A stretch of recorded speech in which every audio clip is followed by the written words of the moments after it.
We cover are wide-ranging: apologetics, theology, prophecy, creation and evolution, intelligent design, marriage, family, child-rearing, the millennial generation, trends in society, politics, economics, business, religious liberty, the Constitution, public policy, foreign policy, military policy, tensions in the Middle East, abortion, homosexuality, pornography, sexual ethics, media, technology, history, and America's godly heritage.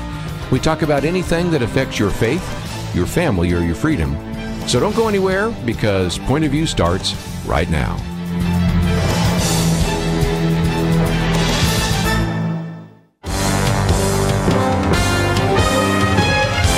Across America, live, this is Point of View.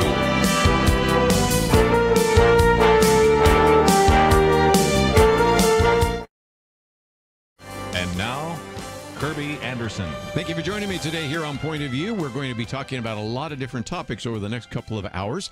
Might just give you a program note that in the next hour on our national broadcast, a former member of Congress, Linda Smith, will be with us talking about her book, Invading the Darkness. Individual that, of course, in Congress was concerned about this issue of sexual trafficking. This newest book kind of gives you the historical look at this battle. And I can remember when we had her in studio years and years ago, back when a lot of people weren't talking about sexual trafficking. Of course, a lot of people are. So we're going to spend some time talking with her in the next hour. Shane Pruitt will be in studio in the third hour as we talk about his book, 9 Common Lies Christians Believe. But speaking of a member of Congress, we bring back to the microphone a member of Congress, Van Taylor, who before he served in Congress was also my representative in District 66 in the state of Texas, then later was my state senator in the 8th Senate District, and now is my congressman in the 3rd Congressional District. Individual with an MBA from Harvard Business School, but of course we almost always talk about his military service as well. He was deployed to Iraq, also has graduated from the John F. Kennedy School of Special Warfare at Fort Bragg, and an individual that served in the Marine Corps as a captain, and certainly we can go into more of those details. Congressman Van Taylor, always great to have you on the program with us. Kerby, great to be back. Let's, if we can, go to your newsroom, because the first item that you have posted has to do with the vote that we've been talking about here on the program. Sure. And, of course, that is House Joint Resolution 31, which was a funding measure. And there were 300 people that voted for it, 128 that voted against it. You voted against it, and I would encourage people to go to your website. Of course, we have a link to vantaylor.house.gov for people to read it. But explain why you decided to vote against this particular funding measure. Sure. Well, let me just say that, on a process level, it's pretty staggering to have a bill that spent $333 billion, dumped on your desk, first thing in the morning, and then be told to vote on it, basically 12 hours later. There was a tremendous amount packed into it. At the end of the day, it was disappointing on 2 levels. One, it did not give the president the funding he needed to secure our border. It was, after weeks and weeks of hearing Democrats say that they supported border security, to then see them support a piece of legislation that did not provide adequate resources necessary for border security. I was pretty disappointed with that. And the second thing that I was disappointed with is just it seemed to do nothing to try to take on the out-of-control spending in Washington. You've got a federal government whose revenues are $3.2 trillion, and then you've got a budget spending $4.5 trillion. So you've got a $1.3 trillion deficit, give or take $100 billion either way. And that's just not acceptable to me. I think we've got to bring the federal budget in line. We've got to start having a smart spending process, and that was not this. When, again, we talk about on this program, and I know you have talked with me about this, the need for what's called regular order. You have served in the Texas House and the Texas Senate, and I recognize that the requirement for a dozen-plus funding bills in the Congress is more complex. But back to the key issue here, if we actually followed regular order, which I will give partial credit to the House of Representatives in the past under Republican leadership did many times, and did this also then in the Senate, then these continuing resolutions and these pork-laden pieces of legislation wouldn't happen quite so often, would they? Yeah, I mean, so what you're referencing is the fact that, in 1972, Congress passed the Budget Control Act, and they went from being a one-bill budget, which is how Texas, most states, most cities, most counties, most school districts, most countries have one-bill budgets, usually for 1 year. In Texas, we do it for 2 years with one bill. But to a 13-bill budget process, one bill for the budget and then 12 different appropriations bills. Since we've implemented that system, we've had 21 government shutdowns. We have been able to pass all 13 of those bills on time 4 times since we've implemented that in almost 30-something years. And unbelievably, in 16 years, we have not passed it on time once. So while it was unusual to be the first class in the history of Congress to walk into Congress with a government shutdown, it was not unusual to have a government shutdown. We've had an average of one every Congress for the last 40 years. So we have a pretty broken budgeting system in this country. And, Congress, when I point that out, I'll be talking about that to my colleagues in the House for many years to come, I'm sure. But just when you point out, hey, this system doesn't work, we've been unable to make it work, their answer is, well, this time will be different. Color me skeptical. I'm just not sure why we keep a system that we know doesn't work when we know there's a system that does work, which is a single bill budget process. I love that. It's going to work this next time. It reminds me of Charlie Brown and Lucy and the football. And that's kind of a sense of what happens in Congress so often. But I'd love to, before I get into some other issues, know what you want to work on in Congress right now, because I know there are some issues that are sort of front and center right now for Van Taylor. So what might those be? Sure. Well, I'm really kind of getting my lay of the land. I'm getting to know my colleagues, getting to gather cell phone numbers for different people, spending time getting to understand what their particular political drives are. I'm spending time. I've decided not to join any caucus for the first 90 days just to try to figure out what's going on and how it works. But I am talking about different pieces of legislation to different members and just trying to taking their temperature for different things. What I've seen the most traction on so far is I worked on some right on crime bills, helping people who, after they've been convicted of a crime in the state of Texas and served their time and kept out of trouble, to be able to seal their records. And so that passed, basically on a bipartisan, almost unanimous basis in the legislature. And so I think that's something that I see a lot of appetite for at the federal level. Interestingly enough, there is no provision in federal law today for sealing of records. Wow. And so that is something that we've done in Texas, again, on a bipartisan basis, that I think is something I'm interested in doing. And look, I'm there to make a difference and there to help people, and that certainly would help literally hundreds of thousands of Americans who've been convicted of a felony, who served their time and have kept their nose clean and not done anything wrong, to kind of take the next step in living a productive life in our society. Well, and again, one of the arguments that you could make is there's not going to be a lot of bipartisan legislation out of a divided Congress, but one piece of legislation that did pass was one on criminal justice reform, which also later kind of morphed into also prison reform. So it seems to me that you're on an issue that might actually have a chance, because I think people on both sides of the aisle would agree with some of the things that you're going to be working towards. No, I appreciate that. And I'll say that, the jury's out on this Congress, whether Leader Pelosi wants to, get things done or just spend her time, kind of messaging what she thinks is important, but not get it passed. I mean, there is absolutely a way to, make the bulk of your legislative agenda in the U.S. Congress, if you're the Speaker of the House, to be things that are going to have 350 votes and go and get passed in the U.S. Senate and be signed by the president. And so I think that, I hope that that's what I spend my time doing in the 116th Congress. So far, I don't see that.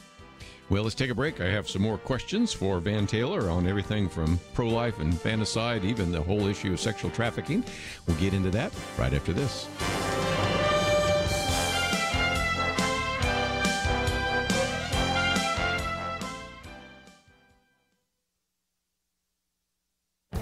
This is Viewpoints with Kerby Anderson. There is a new term in our political lexicon, ballot harvesting. It's a political jargon for allowing volunteers to collect absentee ballots from voters and then drop them off at an election office or polling place. The term was coined by Republicans in California as a way to suggest that this could lead to election fraud. Ballot harvesting is legal in states like California. Proponents argue that it will make it easier and more convenient for people to vote. But stop and think about this for a moment. We're allowing a person you don't know to come to your house and collect your ballot. You may not have filled it out until the person arrives, so he or she can even help you fill out the ballot, then take it to the election office or polling place. What could possibly go wrong with this? Here's another way to look at it. We're told in many TV and radio ads not to trust strangers who come to your door and try to sell you something. They may try to convince you to put on a new roof or invest in a financial scheme. We even have warnings from government officials to be careful when someone you don't know comes to your door. But if someone you don't know comes to collect your absentee ballot, well, that's perfectly fine. In California, ballot harvesting is legal, but Republicans in that state say something doesn't seem right when 250,000 harvested ballots turned up on Election Day in Orange County and allowed a number of Democratic candidates to be elected in that county. And Democrats and Republicans point to electoral questions arising out of North Carolina, where ballot harvesting is illegal. I say this is one more example of changes in the voting laws that have been proposed to make voting easier, but the possibility of mischief is too great and a good reason to prevent other states from making ballot harvesting legal. I'm Kerby Anderson, and that's my point of view. From roadside attractions, Run the Race. Two brothers share an unbreakable bond, but life's unexpected adversities put their future in question. Run the Race, rated PG, in theaters February 22nd.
You're listening to Point of View, your listener-supported source for truth. Back once again, we have Member of Congress Van Taylor with us for a few more minutes.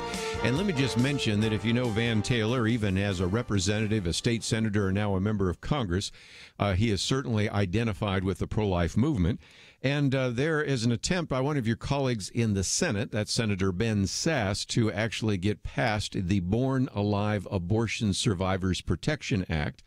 And I watched his speech in the well of the Senate, then, of course, read his commentary that came out on USA Today. And he makes the case, Van, for the fact that infanticide shouldn't be a partisan issue. Every single public servant should be able to say it's wrong to leave newborn babies to die. And the reason he felt that maybe there would be an additional push for his piece of legislation, which he's introduced before, is because of the comments made by the governor of Virginia, Ralph Northam, who basically said, you know, an infant would be delivered and resuscitated if the mother and the family desired. And then a discussion would ensue between the physicians and the mother. I'm like, whoa. That, if nothing else, would seem to me to be at least one place where, again, we could get some bipartisan consensus that infanticide is wrong. What's your thoughts? Yeah, absolutely. Infanticide is wrong. And certainly, certainly the Republican side of the aisle is very adamant about that, and we've tried to introduce legislation that would, we have introduced legislation in the U.S. House that would end infanticide or categorically say that this is wrong. The Democrats, unfortunately, have been blocking that. So you've watched Republicans time after time ask for that to be brought to the floor of the House on a consensus basis, and basically the Democrats have refused to allow us to do that. And I just wonder how much longer they can hold out as we keep asking and saying, well, who's against this? Who's going to vote for infanticide? And the Democrats say, well, it's just not in order. We're not going to consider that right now. So. Yeah, and maybe you can speak to this because you've seen this both in the Texas House. Certainly you saw that in the Texas Senate with some of the issues there. But there was a time not so long ago when the mantra from the Democratic Party, the phrase from candidate Bill Clinton, then later President Bill Clinton, is that they wanted abortion to be safe, legal, and rare. And oftentimes Bill Clinton would even emphasize the word rare. Well, you have what's going on in New York. Of course, you have what's now being voted on in places like Vermont and Rhode Island and others, no longer talking about abortion being rare and not even willing to say, okay, even if I'm pro-choice, leaving a baby out to die just doesn't make any sense. And so are you noticing, we seem to be noticing around this table, almost like a doubling down on the issue of abortion in ways that I really would not have predicted even a couple of years ago? Yeah, I think you're seeing, a radicalization within the Democrat Party that, the Democrat Party of today is not the Democrat Party of Lyndon Johnson or Bill Clinton or even Barack Obama. And so you're seeing on a whole variety of issues, and abortion's one of them, and I know you're focusing on that, but you're seeing a whole variety of issues where whether it's a complete government takeover of all health care, whether it is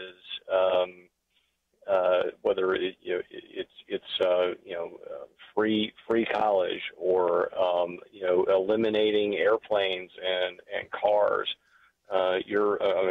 combustion engines. You're watching a whole variety of extremely liberal, and they're not even liberal; they're leftist, socialist ideas, invade their party and really kind of take it over and pull them to the left. And I think that this abortion issue is one of a series of the radicalization of the left that we're watching in our country. And as you point out, Medicare for all, it used to be that Bernie Sanders would stand there by himself. Now he stands there, 17 other senators there, and of course announcing again he's running for the presidency. The Green New Deal, which you alluded to just a minute ago, indirectly, Alexandria Ocasio-Cortez in your chamber, but also Senator Markey and others. Abortion, of course, till birth. Free college tuition, guaranteed basic income, a living wage of $15 an hour, abolishing ICE, Immigration and Customs Enforcement, and at least some flirting with the idea of eliminating the idea of private health insurance, although that was walked back a little bit. This, as you said, is not the your father's Democrat Party, and yet some of those individuals that you're trying to work with there in Congress hold to ideas which just a few years ago were outliers, starting to become a lot more mainstream. And I think it makes it more difficult for people like you who really want to develop a bipartisan consensus to actually have one of those develop. Yeah, it certainly makes it tricky, but I think at the end of the day, I think that this radicalization of the Democrat Party becoming a socialist party, becoming a very far left party, is disconcerting, and I know it's disconcerting even to a lot of the Democrat congressmen that I serve with. Sure. To say this is crazy. I mean, I'm not for this stuff. I had one Democrat congressman say, "Did you create these guys to get rid of the regular Democrats because they're trying to take us out?" And so you definitely have watched a very strong radical shift within the Democrat Party. Then again, it's something that I don't think anybody could have really predicted. Certainly, I didn't think that some of these issues that are now mainstream issues in their party, getting rid of cars, getting rid of combustion engines, getting rid of airplanes, getting rid of cows. Honestly, the trope I have about that is it's like a bunch of Republicans got drunk one night and said, "Hey, let's write some crazy radical bill that no one would believe that they would actually do," and that's what you have with the Green New Deal. And I think that, and the abortion thing that we're talking about, infanticide. Let's pretend the Democrats support infanticide, and you literally have them refusing to take legislative action against infanticide in the U.S. Congress last week. Yeah. And this is happening now in our country. Well, again, we'll continue to follow that and see what happens there. And a little bit later, after we let Van Taylor go, a piece that appeared today in USA Today. I had a late abortion. She called it a later abortion because I couldn't give my baby girl both life and peace. So again, just even justifying late-term abortion. But just before we go, one of the individuals I'll be interviewing in about a half an hour is a former member of Congress, Linda Smith. And I remember when she first started speaking out on this issue of child sex trafficking, first in Congress and then was in studio with us as well. We've seen a greater understanding of how extensive this particular issue is, and I know you have paid attention to that somewhat in the state of Texas. Now, of course, as a member of Congress, I know you're paying attention to it. Any comments about what Congress can do or other things that we might be able to do to really address this huge fight against child sex trafficking, not only in the United States, but around the world?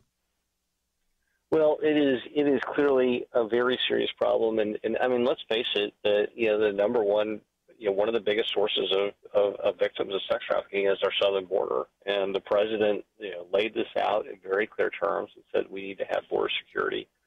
And like I said earlier, I mean, it was really shocking to hear Democrats who were saying on and on, over and over again during the shutdown, we support border security, but we're not going to negotiate on that during a shutdown. Then turn around and basically say we're not going to support border security. And part of border security is ending child sex trafficking, and that's happening on the border today, right now, as we speak. And as a country, I think we have an obligation to secure our border so that ends. And so I'm certainly disappointed that the Democrats who, again, over and over said we support border security, really let all Americans down and let the child who's being trafficked right now across our border, let her down because her victimization is a result of not having a secure border. Well, again, Van Taylor's been with us. If you would like to contact him, whether he's your member of Congress or not, certainly he stood for many of the issues we talk about every day here on Point of View. You can go to vantaylor.house.gov. You don't even have to remember all that because just click on where his picture is. It will take you to his website. And Van Taylor, it's always great to check in with you, and we will continue to watch what is happening there in Congress. And thank you for being our eyes and ears there. Thank you for joining for us again here on Point of View. All right. It's great to be back. We will take a break, and when we come back, got a couple of issues I want to put on the table. Of course, you might remember yesterday, at least in the 1 o'clock hour, we spent just a little bit of time talking about Jussie Smollett, but I thought I'd come back and mention just again some of the reasons why we so often emphasize the need for discernment here on Point of View. I think what has unfolded ever since that cold night, January 29th, is an illustration of that. So I wanted to give you a few more things we've learned, and also one of the articles we've posted here relates to that particular issue as well, because after all, we found out that the attack that he was trying to orchestrate is very similar to a play that he auditioned for, and just a couple of key questions about that. And then I just already mentioned a minute ago that Kate Carson, I should say, writing in USA Today, gave the attempt to, and this is really, I think, a feeble attempt to defend third trimester abortions by saying that I loved my daughter, so that's why I killed her, because I simply couldn't give her life and peace. We'll talk more about that right after this. The leader looked around the table, motioning to the older men. He said, "You're here to remind us how faithful God has been in the past. Now, you middle-aged guys, you keep us focused on what God is doing right now. Make sure we don't stop. And you younger guys, keep us looking forward. Imagine what God wants us to be doing in the years to come." There's a lot of wisdom there. We have to be thankful for the past, focused on the present, and mindful to plan for a great future.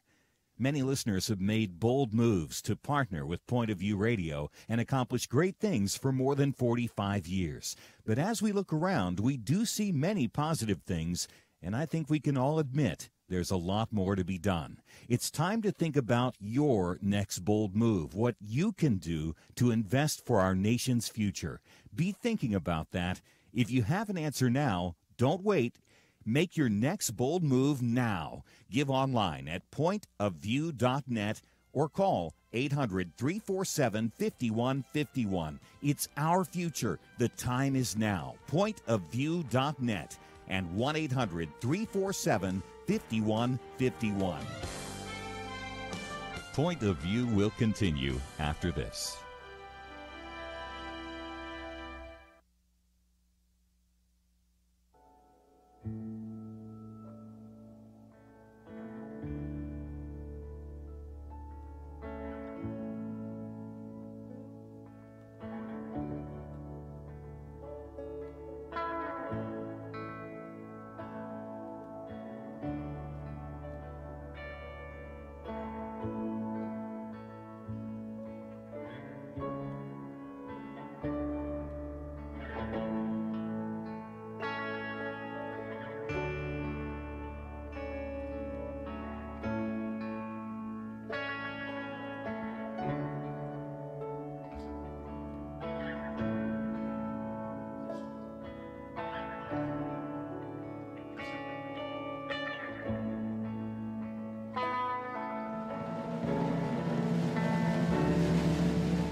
are listening to Point of View. The opinions expressed on Point of View do not necessarily reflect the views of the management or staff of this station. And now, here again is Kerby Anderson. For a few minutes, I wanted to spend a little more time talking about the story about Jussie Smollett, in part not to talk about him and why he did it, although we are learning some things that I did not pick up early on, and that is not only was this orchestrated to get some attention for him, because some people have asked what was his motivation, and I thought, well, maybe it was that he was going to get written off the show, and this gave him some more sympathy and it kept him on the show, whatever it might be. Now it is becoming more obvious that when he hired these two individuals to attack him, that he wanted to do that in front of a camera, which would then be broadcast. It turns out the camera was pointed in the wrong direction. I did not understand that. And you can begin to see that that gets back to one of the issues we talked about yesterday with Carl on the piece by Carl Jackson. I didn't talk with him, but I quoted from him, in which he said this could have resulted in race riots. And I had not really even thought about that until I mentioned that yesterday. But there's some people that are suggesting that Jussie Smollett really wanted to be kind of Rodney King 2. And that people seeing that picture again and again of an African-American being assaulted because he's black, because he's gay, by these two individuals wearing MAGA hats. That explains now why they're wearing the hats, because that was going to be part of the video, that then that would be shown again and again and again and again. It would rile up all sorts of things. And you can understand now that there are going to be people like this that are going to do this. In just a few minutes, I'll give you just again my brief summary of many of the hate crimes, and I'll just give you categories. I'll give you one fake hate crime in homosexuality, one fake hate crime for racism, one fake hate crime for Islamophobia. And again, as I've said so many times before, I'm not saying that they're all fake, but I am saying that there have been so many of those that this is going to happen, and especially if he doesn't get punished. Because some people say, well, could he go to jail? Do you think he really is going to go to jail? And in some respects, it might encourage others to do so. But we can leave him aside, because there are going to be people doing that. The real question is, what kind of discernment would the media have? And my argument is that we would expect that the media should have some level of discernment. But given the fact that there's so much pressure on them to get your attention, that even when a story comes out that they're not sure about, they're going to go with it because they want to get some eyeballs on the camera. They want to get eyeballs on a article in the internet or whatever it might be. So the bottom line is we're going to have to exercise a lot more discernment. And again, I quoted from Carl Jackson yesterday, and then I'll get to the article I've posted here today, because he was saying, what black man in Chicago, one of the most liberal cities in all of America, is attacked in the middle of the night because he's black or gay? It would be different if he was robbed, but that's not what was happening. And wouldn't he have been bundled up? This is something I say in one of my commentaries coming out next week, because it was -9 degrees. Who would even be able to recognize who he is? Then, of course, they're wearing the Make America Great hats, which just sounds like a bad play, which turns out is actually the case. He and a few other individuals actually auditioned for the play that had the same kind of theme, which I did not know until recently. But the one that we posted today by Kyle Smith, he was asking just some of the people that publicize this, some of the journalists and some of the activists, celebrities, and politicians. And he said, there were some red flags. First of all, had you ever heard of Jussie Smollett before the alleged January 29th attack? Do you think it is likely that fans of President Trump had, and that they would even be the kind of people that would seek him out? He said, another question here, Smollett has said that his public anti-Trump statements were likely the reason for the attack. Is it really true that he's an especially prominent anti-Trump voice? Nobody's ever heard of him. I didn't know that he was. Another question, did you think it's strange that Jussie Smollett and his representatives were from the beginning telling TMZ a different story than they told the police? He and his representatives told TMZ the attackers yelled, "This is MAGA country," but this was news to the police. Number 5, don't you think if Jussie Smollett's supposed attackers had yelled, "This is MAGA country," he would have told the police in the initial review? Then he says, number 6, how did these so-called Trump-loving homophobes know that Smollett would be at a subway sandwich shop at 2 a.m.? He said that was spur of the moment.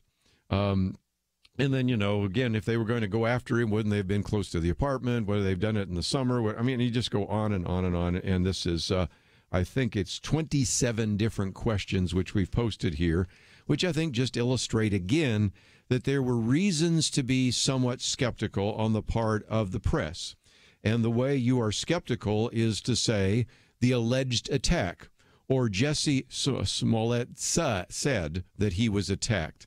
But that's not how it was written. And yesterday I gave you the New York Times. They just simply said the attack took place, gave all the details as if there wasn't any question about it.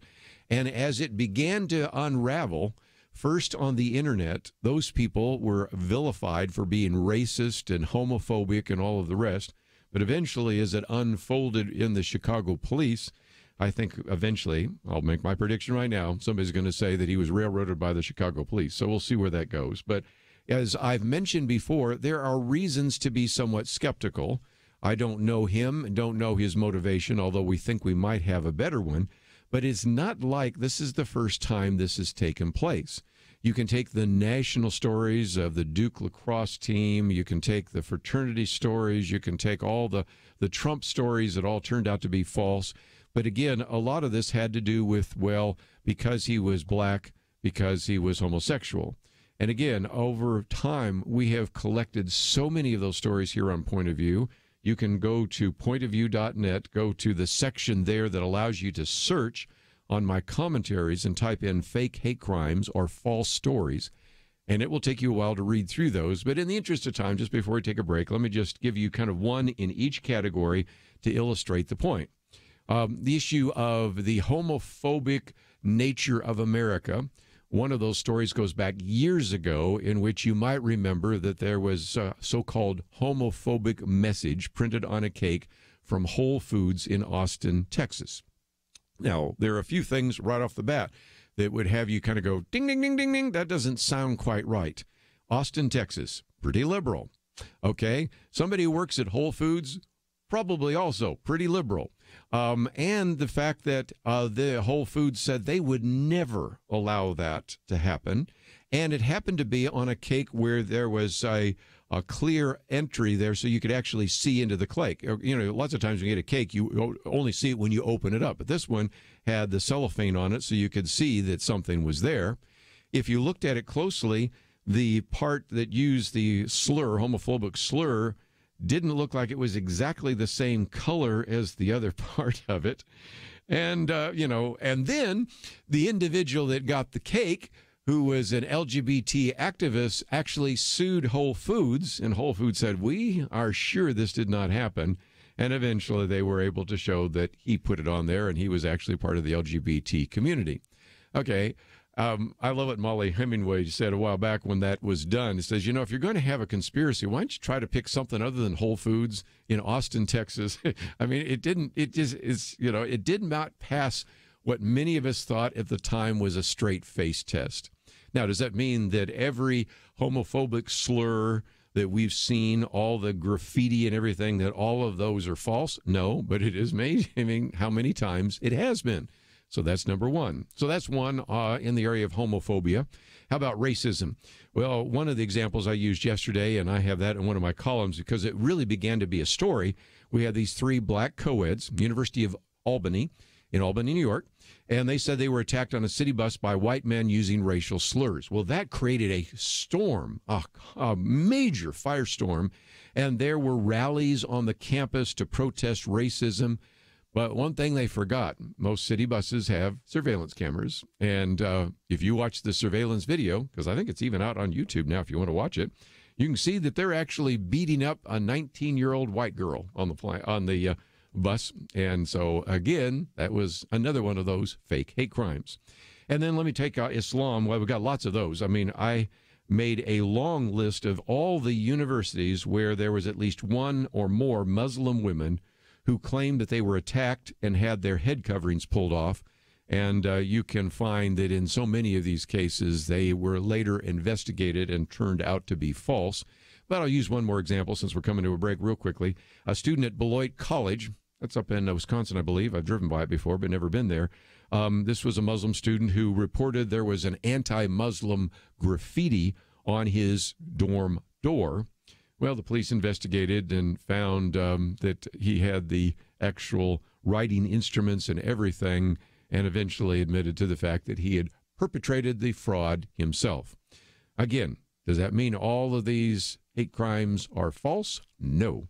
But it does mean that some are, and I think a wise and discerning person, whether you see a story about Jesse Smollett or somebody who says that there was a Nazi symbol put on their wall of their house or their garage, or whether they received a death threat from somebody who was a racist, sometimes you just have to wait, see whether or not all the facts bear out that particular case. And in many cases, it does not.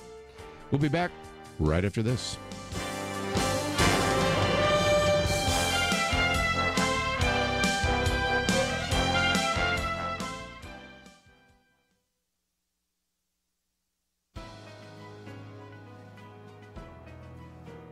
Welcome to the First Liberty Briefing. I'm Jeremy Dice. In May of 1915, Major John McCrae buried his friend.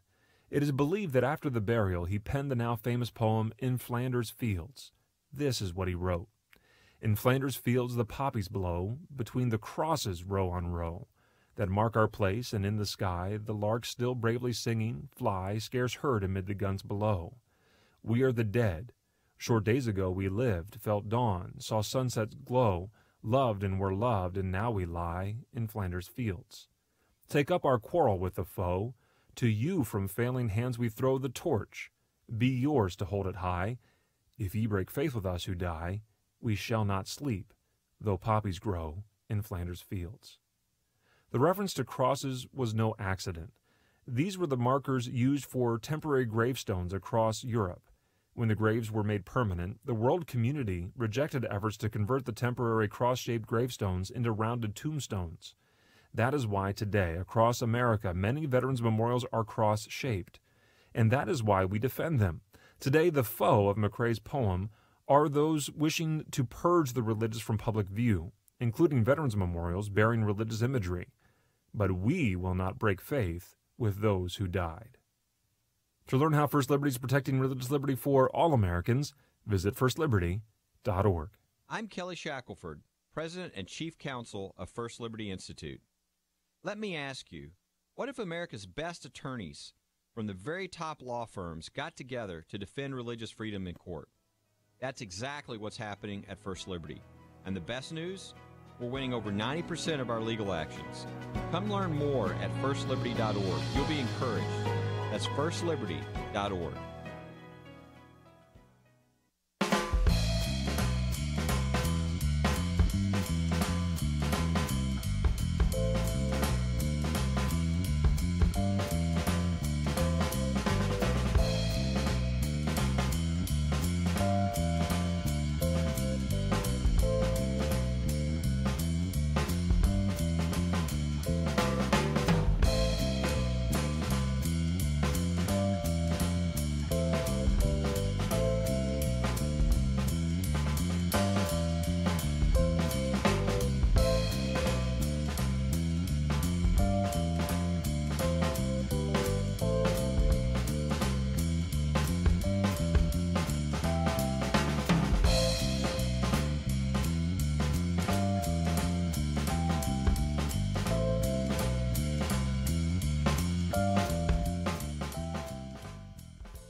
Now, back to Point of View, your listener-supported source for truth. Time for a few more minutes. If you're with us earlier in the hour here, we spent some time talking about Member of Congress Van Taylor. In just a minute, by the way, a former Member of Congress will be with us, Linda Smith, as we talk about her new book, Invading the Darkness, Inside the Historic Fight Against Child Sex Trafficking in the United States. But it relies, I think, while we get to this issue for a minute about this issue of abortion and even what I think legitimately could be called infanticide, you're starting to see kind of a pushback. So I thought I would kind of take this on for just a few minutes. And that is, as I say in a commentary that will be out next week, Senator Ben Sasse really is puzzled because he can't understand why his colleagues in the United States Senate don't support his attempt to prevent infanticide becoming kind of standard medical practice in America. Because if you think about it, and I said this back in the 1970s, I learned this from a man by the name of Paul Ramsey. I never met him, but I read his books, that every argument for abortion is really also an argument for infanticide, even for euthanasia, infanticide allowing a baby to die. Because if you knew that that baby had a defect inside the womb, you would have aborted it. If you find that the baby has a defect outside the womb, why don't you let it die? And you can see that obviously we make a distinction in the law right now, but will we in the future? And so Senator Ben Sasse, when he spoke in the well of the Senate and then later in a commentary, which I quote, he said, infanticide shouldn't be a partisan issue. Every single public servant should be able to say it's wrong to leave newborn babies to die.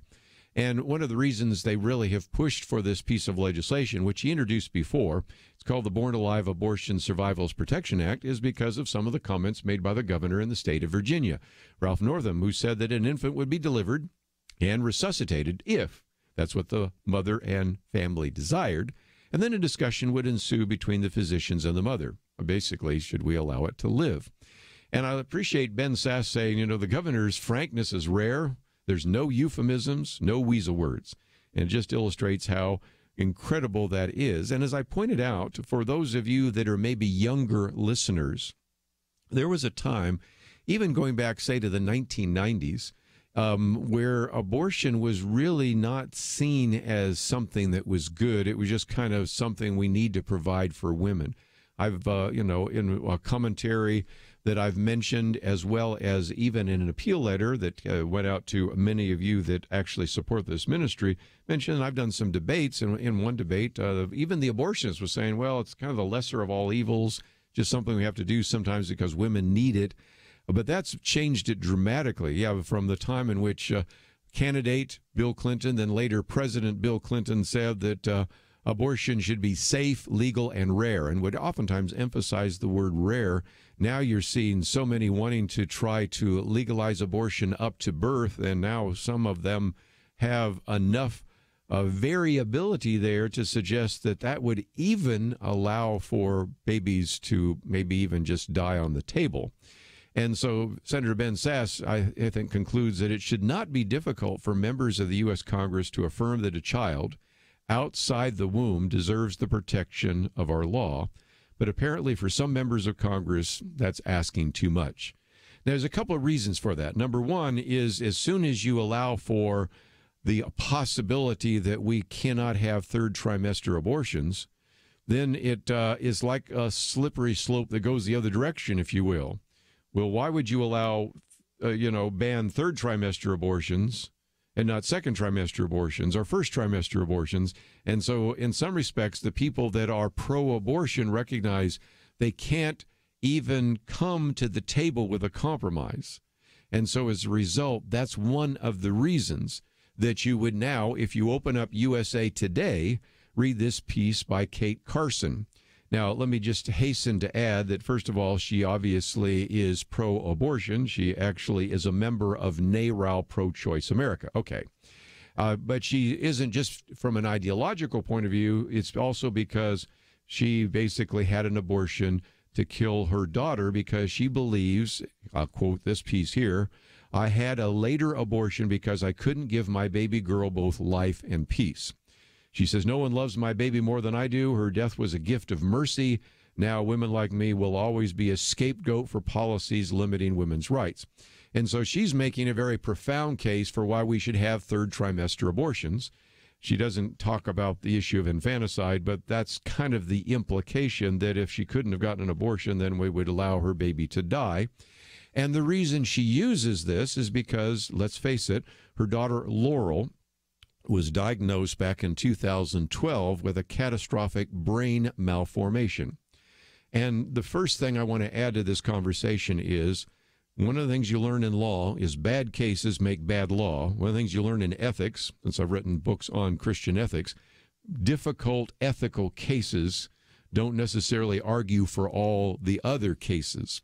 And she is dealing with a very difficult case because she most likely might have had a fairly brief life, might have had seizures, might have had muscle cramps, and a number of other things. And again, if you say, well, you don't understand what that's like, true, But I have friends that just recently had this very same kind of situation in which it was very obvious that their girl who was going to be born was going to die shortly because of some very significant abnormalities. They chose to give birth to the child with the idea that maybe she only lives a few hours. Actually lived a lot longer than that. And I went to the funeral and the burial site and all of the rest, and I recognize these are difficult situations, but their choice is to allow the child to be born and, see what happens then. But the argument she makes is again, an abortion after 8 months was probably preferable to spare her daughter from suffering. And so the argument she has made, first of all, is that nobody loves Laurel and loved Laurel more than I do.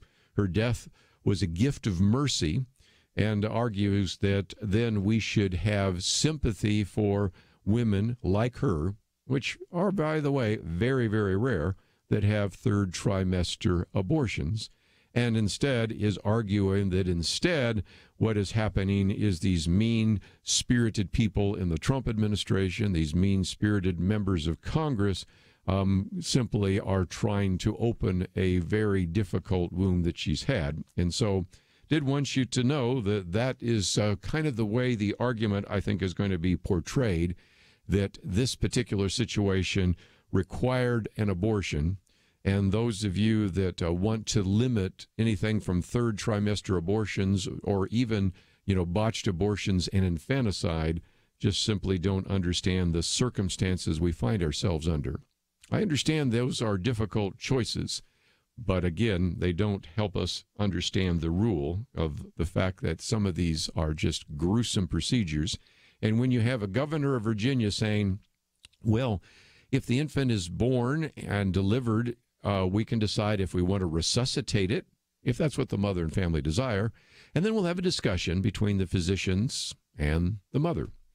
And that looks a lot like infanticide, and I agree with Ben Sass.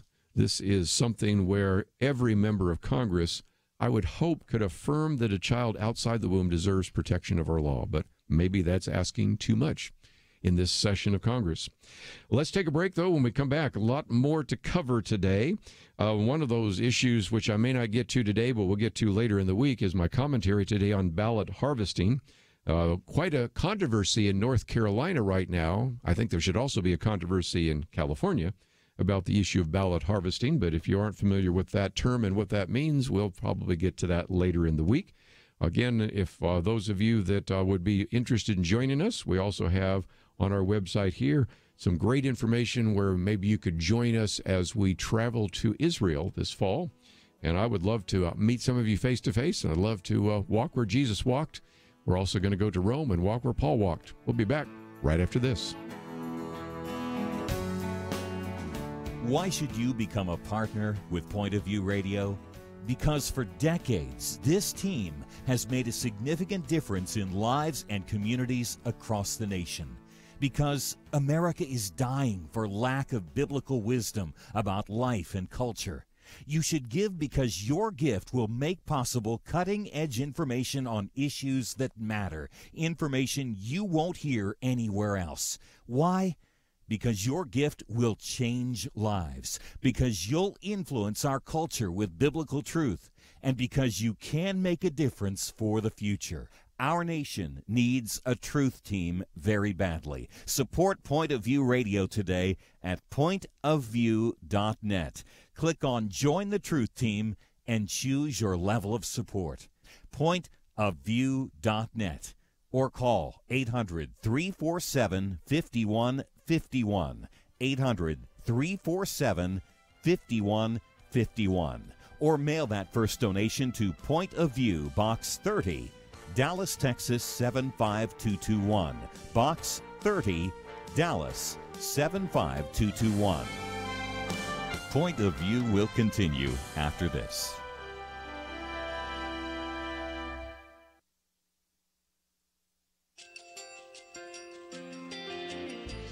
I just want to thank you so much for all the wonderful programming you have.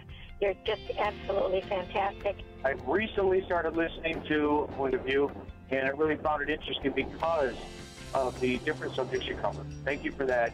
I really appreciate everything that you do in keeping us informed. Thank you, Kerby, for everything that you have been doing.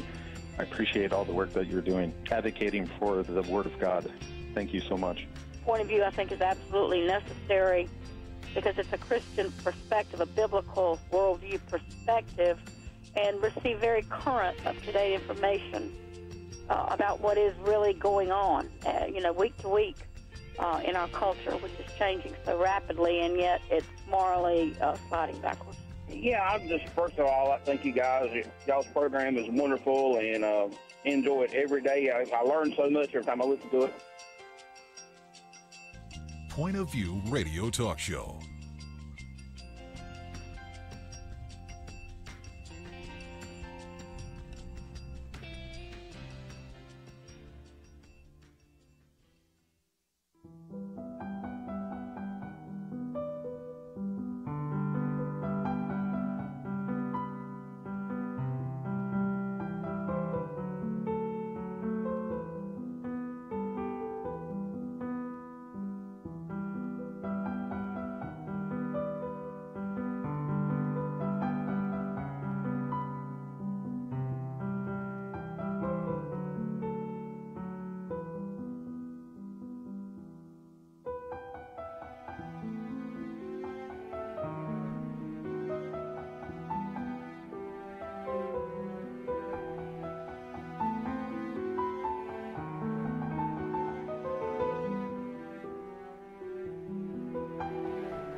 Hi, this is Kerby Anderson. You know, each day we take on the tough issues and provide a biblical perspective to them. The topics we cover are wide-ranging: apologetics, theology, prophecy, creation and evolution, intelligent design, marriage, family, child-rearing, the millennial generation, trends in society, politics, economics, business, religious liberty, the Constitution, public policy, foreign policy, military policy, tensions in the Middle East, abortion, homosexuality, pornography, sexual ethics, media, technology, history, and America's godly heritage.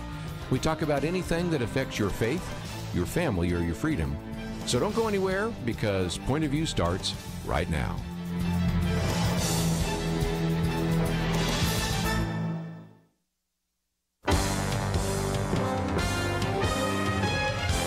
Across America, live. This is Point of View.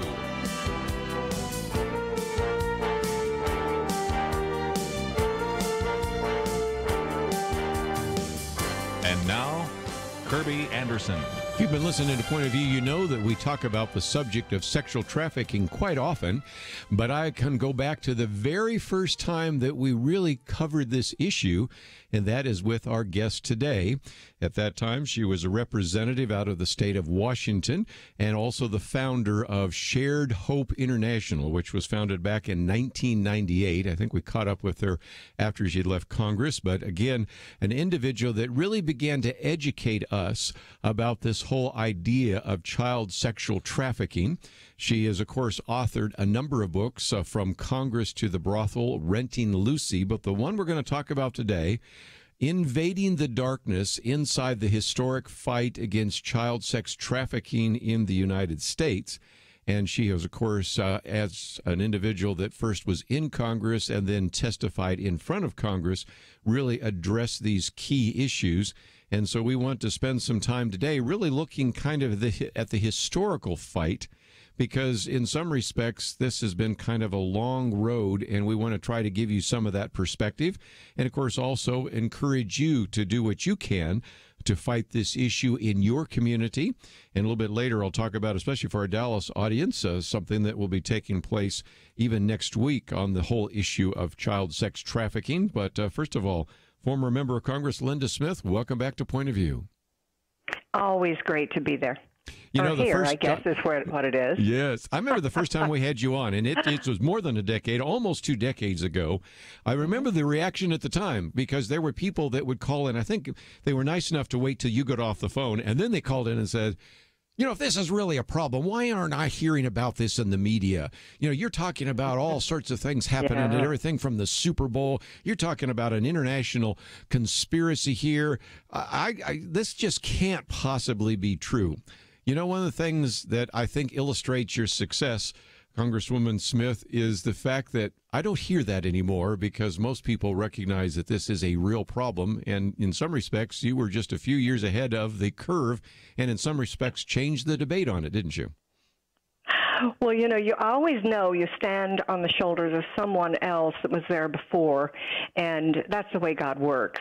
And so you know you're not the first one. But I would say probably in the modern day, I was one of the first voices. But I had the ability with my connections to investigate the United States. So we actually did research, investigative research with another company other than Shared Hope, and we went inside of commercial sex within the United States to see who was selling who, what was being sold, who was buying, and the facilitators and the law. And when we did that, I was shocked. And that was like 2006 and 2007. Yes.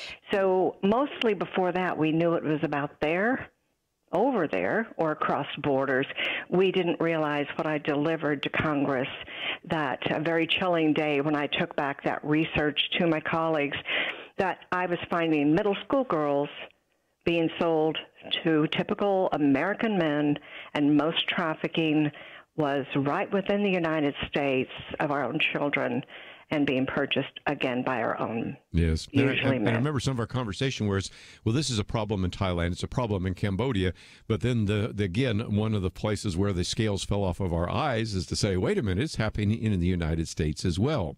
Now, your book goes into so much that I may keep it moving a lot faster than you would like, but one of those is maybe to take us back a little bit, because as I got into your book, I realized very quickly that this has been a problem for a long time. You can go to the Mann Act of 1910. You can talk about the Salvation Army when General Booth and others was calling for action on this. So this idea of sexual trafficking and slave trade and those kinds of things have been around a lot longer than just the last couple of decades, hasn't it? You know, it has. And when I decided to write this book, I thought, well, it's time in this movement to draw a line as to where we've come from, where we are, and where we need to go, and to highlight the process for those that might be joining us or those that really don't know. So when I started researching, I went all the way back to the late 1800s and early 1900s, and what I found is there were people fighting what they called white slavery, but it was girls brought from villages or small towns into Chicago, New York, and they had what was called resorts.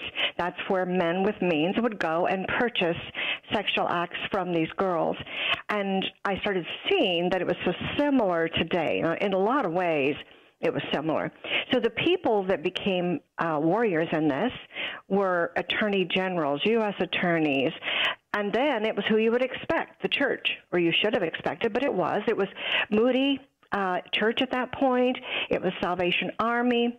There were women's groups, and they would actually go in with candles into these areas to light up the darkness, which gave me the Invading the Darkness thematic for this book. But as I started looking at it, I thought, boy, there's a lot of these people, politicians included, that are similar today to the same people then.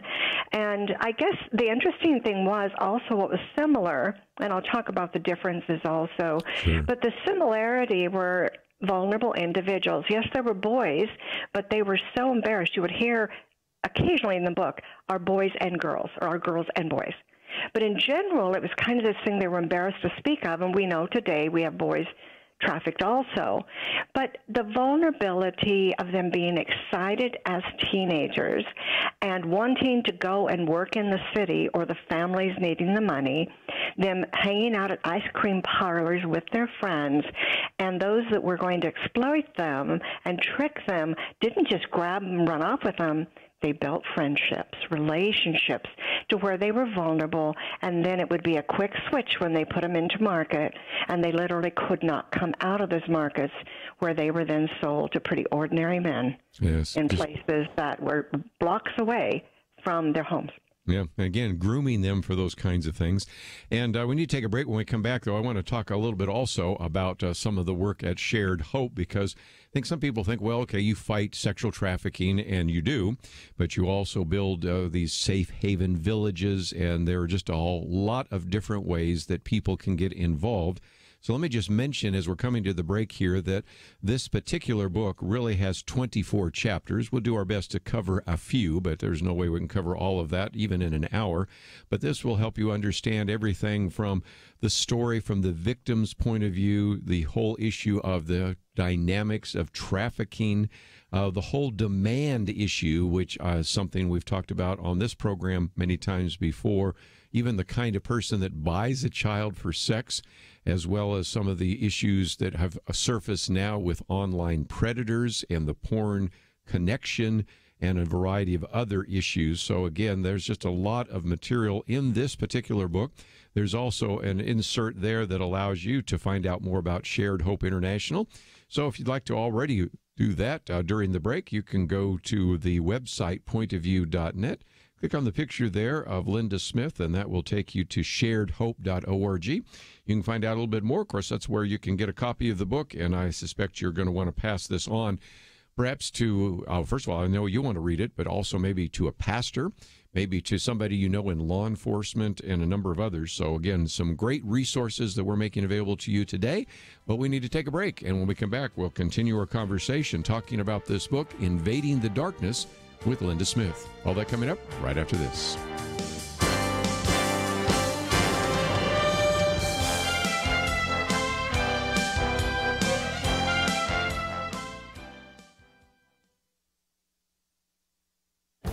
This is Viewpoints with Kerby Anderson. There is a new term in our political lexicon, ballot harvesting. It's a political jargon for allowing volunteers to collect absentee ballots from voters and then drop them off at an election office or polling place.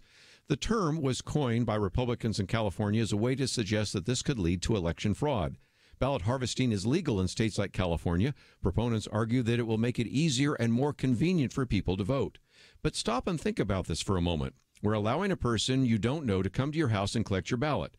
You may not have filled it out until the person arrives, so he or she can even help you fill out the ballot, then take it to the election office or polling place.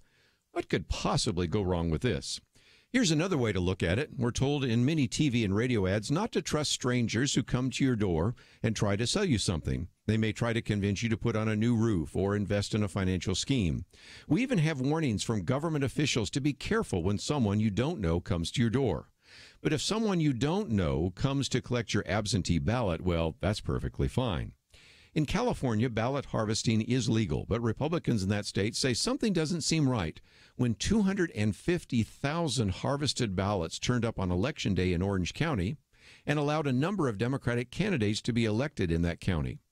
And Democrats and Republicans point to electoral questions arising out of North Carolina, where ballot harvesting is illegal.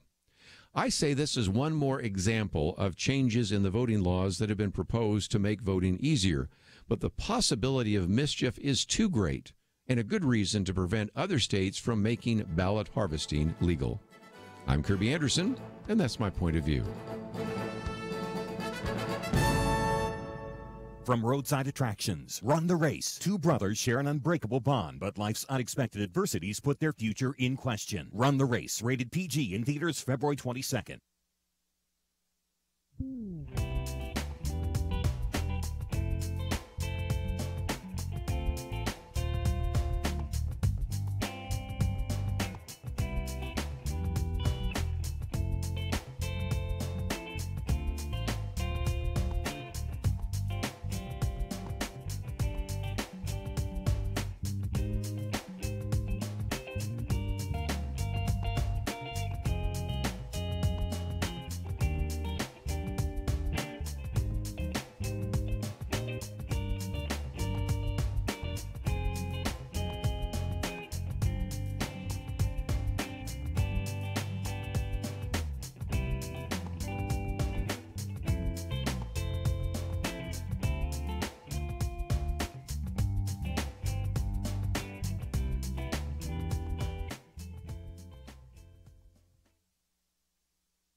You're listening to Point of View, your listener-supported source for truth. Our guest today, Linda Smith, and if you'd like to join us a little bit later, 1-800-351-1212. Invading the Darkness, inside the historic fight against child sex trafficking in the United States. And again, there are some great resources which we will talk about again in just a minute, but you can find all of those at our website, pointofview.net. Let's, if we can, Linda, talk about some of the things even before we were talking about sexual trafficking. Many of our listeners, for example, remember John Walsh and losing his son who was murdered, and the head of America's Most Wanted, also The Hunt with John Walsh.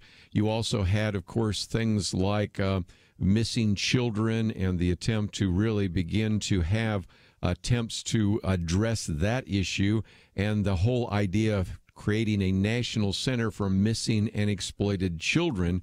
Some of this, again, were helping us understand that we are dealing with child molesters. We were dealing with these kinds of issues of trafficking even before people even heard the term child sex trafficking, weren't we?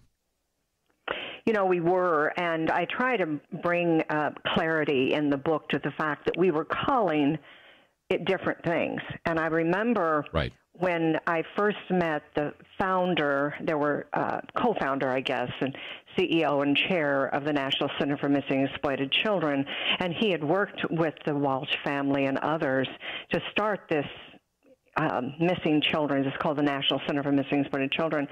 And as we were talking, I said, and he was editing Renting Lacey, the second book I wrote, and he said, Linda, I have been saying for years, I know where these children are going, and they just don't listen, but they're going into commercial sex, or they're being shared by pictures, or actually just directly sold. And he said, they're not just disappearing. We know where they go.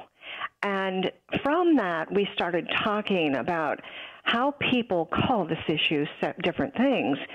And that's why Shared Hope worked with the U.S. Senate and House and other groups to identify this crime specifically as domestic minor sex trafficking. And unless you have a specific designation or name, you can't actually fight the crime because it's not in the law. And so we did that around the middle of 2000, I think it was 6, 7, and 8, and got that within the federal law defined clearly. And then we decided we would work on all the different groups, like children that were on the streets. They weren't just homeless children. We know what was happening to them. So we pulled all those groups together and started working together to say, these children are all the same, and we're going to give them a name. And that name is going to be within the law so we can enforce the law. And that, I think, really started the real domestic minor sex trafficking movement in the United States from that point. And again, I think that was helpful because we were always hearing about missing and exploited children. We remember looking at our milk cartons and things of that nature, but you had what was called the Trafficking Victims Protection Act. And that was introduced in the House by Chris Smith, no relation, but again, we've had him on the program from New Jersey. And of course, in the Senate, Sam Brownback has been on the program with us many times, who at that time was a senator out of Kansas, as well as Paul Wellstone, who later he and his wife died in a plane crash, which again gave it kind of a bipartisan feel. And this is one of those issues. When we have, Linda, sometimes talked about this issue, we have oftentimes pointed out that on most issues you have division. But recently I was talking with one individual that said when we got together and talked about sex trafficking, everybody's on the same side. You know, it's hard to find anybody that's a policymaker who's saying, you know, I'm really for sex trafficking. So this is one of those very few situations in which I don't care if you're a Republican, a Democrat, an independent. I don't care if you're a liberal, conservative, whatever. You recognize the danger. And in some respects, that gives us real hope of being able to eliminate this evil of sexual trafficking, don't you think? I do think that if you think about the state legislatures around the nation, and some Republican, some Democrat, the governors, again, some Republican, some Democrat, and you look at the fact that you have to change all 50 state laws to be able to have this issue go forward, because we have to have domestic trafficking laws for children in every state. If you did not have bipartisanship, you could not move it forward. So Shared Hope International used my old state legislative experience from the 83 to about 94 when I went to Congress, and I defined and clarified what we'd need to do in each state, and we wrote what's called a template of law, which for us it just meant 41 points of law. You take 2.5 points for each of the points of law, 102.5, and you grade the strength of the state's laws. We had a D. Actually, we failed. I think we were 59% of the core law, and we today have 82%. Now, what all that really means is we looked at the market and we said, okay, is there a child defined as a victim of trafficking, not a criminal? Is the buyer defined as a criminal or a misdemeanor, or maybe just getting a fine? Mm-hmm. Is the facilitator included, whether online or local hotels or taxi drivers, as a part of the crime? And then clearly, is the child considered a victim and considered within the state systems as a victim for both restoration and justice? So you go through those and you grade the different parts of law. Now, this week, and I don't do this often, but it's my own state. In the last 7 days, I've testified twice at a state level in Washington State. There's Senator Padden, who's a Republican, and he's carrying the law back from the federal action we had last year to say if there's online sales of children, the states can deal with that issue both criminally and civilly within their own court systems, and they were blocked because of a technicality in the law. So all of these states need to deal with this new federal law and opportunity at the state level to be able to deal with justice for these children. He also has another one that just simply deals with a very easy judge, very technical piece as to what could be offered up to the court when it comes to hearsay. And hearsay just simply means the child doesn't have to be sitting there or someone to be able to take their testimony. And states have that for vulnerable populations. It's not as broad, but we think it's important to victim-centered justice. And now he brought that into the state. Now, that's very rare. It's in Texas. I think it's in a couple of other states, but not much. And then on the other side, the House of Representatives, there is Representative Orwell. And she has introduced a bill that is vitally important. Washington is one of only 25 states and D.C. have already passed this law, left, though, to decriminalize the child. So there are still state laws, even if they pass trafficking laws, that will leave the prostitution law able to prosecute the child for the crime of prostitution and put her in jail, strip search her, cavity search her, lock her up. And that still can happen in some states, and so we're trying to change that. But I was just thinking about it last night as they drove me back from Olympia, the capital. This is an amazing thing in these times of just heavy conflict and disharmony. So, yes, all over the nation this is happening, and so no matter who's listening, yes, you have people that are not helpful or helpful in your state, and we'll help you figure that out by going to our site. You can see what bills are in your state, and you can see your own state report card. So we'll help you with that if you just go onto our site and you go to what we do, and it says, and you click on a map on your state, and it tells you what's happening and what you need to do, and whether, especially, they still arrest kids in your state. That is really a social bias that says that really isn't a victim. She's somehow, or he's somehow, culpable for his own victimization. It's incredible. We need to take a break. When we come back, we'll continue our conversation with Linda Smith, Invading the Darkness. And again, if you find yourself saying, well, I'd like to know a little bit more about Shared Hope, we have a link on our website, which I think you're going to find very helpful. Just simply go to sharedhope.org or follow the link. And I might just mention for our Dallas people, we've talked about this before, that a week from today, February 26th, an opportunity to hear Dr. Vanessa Boucher, who is an associate professor at TCU, Texas Christian University, and George Lynch, who's the chief executive officer of Traffic 911, to talk about what those in the Texas area can do about this issue of sexual trafficking. We've had, of course, some of the people involved with that. It takes place at the Hope Center and is part of their critical conversation. So again, if you're looking for ways in which to begin to take these ideas and apply them to your community, that's one in the Dallas area. But again, as each one of you listening in your community would like to do so, you can go to the material at sharedhope.org or contact Linda Smith and her staff. Find out what you can do at your legislature or in your community.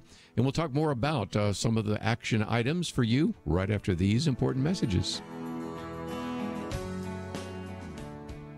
Here's some great news. If you missed the deadline to sign up for health insurance, or more importantly, if you sign up for a plan that you're just not happy with, you still have a choice. It's called MediShare, and MediShare is a Christian healthcare sharing program. It's been around for 25 years. They have more than 400,000 members now around the country. And get this, over the years, MediShare members have shared more than $2 billion of each other's medical bills, so they could help share your needs too.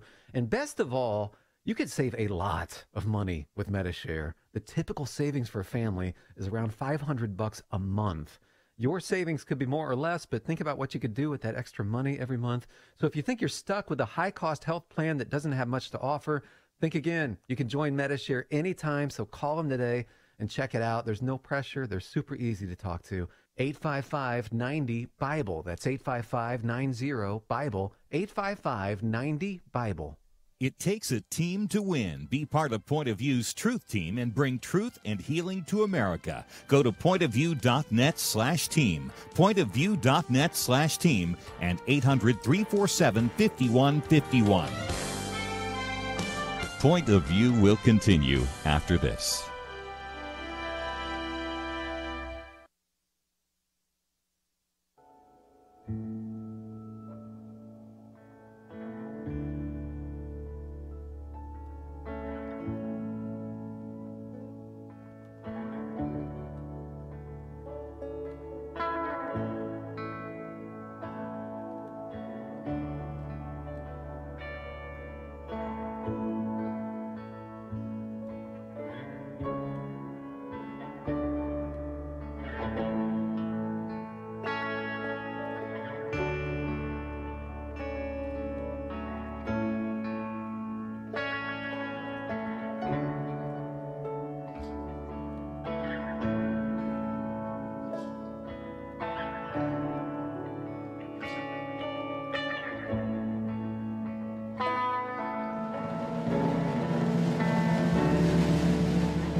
You are listening to Point of View. The opinions expressed on Point of View do not necessarily reflect the views of the management or staff of this station. And now, here again is Kerby Anderson. Continue our conversation today with Linda Smith. The book is entitled Invading the Darkness. And again, we have a link to sharedhope.org. As you go there, one of the banners says, "Stop the injustice, join our campaign to end the criminalization of child sex trafficking victims." And again, in your chapter dealing with Atlanta's Child in Shackles, you talk about the fact that before 2000, there were no laws that directly punished traffickers of women and children. Traffickers enjoyed an endless market of women and children and had huge profits with low risk. If traffickers, pimps, facilitators, buyers, whatever, were caught, punishment was usually minimal, if prosecuted at all. But, and back to the point you were making a minute ago, those who were arrested, most often the victims, even if underage and charged with prostitution, if minors, their records might be sealed, but their criminal label and experience remained with them. So those who were the victims oftentimes were victimized even in our court system. True? We just didn't know. It is true. And I have to admit, that I was, many years before I went to Congress, I chaired Children and Family Services. I was on sentencing guidelines, all kinds of things that should have told me that there were victimized children, but I didn't know. And if I was there, how could the rest of society understood this? But yes, it's true. When I finished the national research, I was actually doing 4 other countries that had markets, and this was a report to the State Department. But I realized as I got to the American market, I was just chilled. There I was, looking at undercover, getting surveillance and summaries from the various investigations, and I heard a giggle in the back seat of a car. Our operative was working and bargaining for the girls, and I realized as they talked that they were both American, and they sounded ditzy, like that junior high or middle school girl. Yes. And it was clear. I was just shocked. So I took on another 11 areas and agreed to investigate them in the United States, and we looked at them, and I found the same thing. And then over and over, I was in denial that was true. So it wasn't long after that a friend of mine, and I talk about him in the book, but he's one of the heads of the Department of Justice, crimes against children, sexual crimes against children. And one day I said, you need to do more about something. And I was kind of getting in his face in a nice way. We're friends. And he looked at me and he says, Linda, you know how to do this. You have to change the laws in every state because that's really where law is applied. And if you don't, the federal government only deals with a fraction of the cases. And I thought, oh my gosh, that is like impossible. But that's where we started the Institute for Justice and Advocacy for Children, and literally do work in all 50 states, and we have changed the law. But I didn't know, and I don't think most people know, and even the process of changing the laws has informed the general public as the legislators are informed, and now the rest of us are going out here again, and we're saying, okay, how do we get the application of law changed? So I started reviewing the progress of each portion of the 41 points of law, and it was great. We got all states now treat the buyer as a criminal, a serious criminal. Mm-hmm. And when I started, it was rare that there was anything but a fine or a misdemeanor for a child being purchased for sex. And the other was that every state has a statute that says a child is a victim of crime if they're under 18 and they're in commercial sex. There doesn't have to be anything else. It's assumed that adults facilitate or use the child because the child is under the age of being able to sign contracts, being in dangerous occupations, all kinds of things. So the federal government says they can't be culpable to that crime committed against them. So we've got that in every 50 state, all 50 states in Washington, D.C. And as you go on, it was go, yes, yes, yes. And then I got to, we still have 25 states that left that little bit of bias in the prostitution law, where a child can actually be arrested for what they say is a crime against them. And sometimes they'll use, well, it's easier to arrest her to protect her. What other victim of a crime do you arrest after a violent crime to protect them? You might put them into protective custody. There's things you might do to divert them. But you just don't arrest them, strip search them, cavity search them, and throw them in jail, even if it's you think it's for their best. And so it really says more to me about the application of law. If we're still considering them bad girls, as in the book I read to the old 1910 book, they called them immoral women. And it really says an awful lot about how you could ever have this kind of law still in effect. It is a bias that says when we label somebody something, and I used to use the same terminology in the pro-life movement, then we can deny the rights and justice afforded other individuals. And that's what's happening in those 25 states. So I did make it a priority. Shared Hope is working on that as our top issue, because until they're considered fully a victim, we're not going to be able to get them aligned for justice. And even in the court systems, will the juries be instructed that they're totally victims, and therefore they will not get justice? Let's, if we can, talk about some of the resources that might be available to some of our listeners, if for no other reason than Linda, in fact, the first time I think we interviewed you, we were in a number of states. Now we're in 42 different states. So listeners in any one of those states could possibly want to take your book or some of the resources at Shared Hope and find out what is available in that particular community, in that particular state.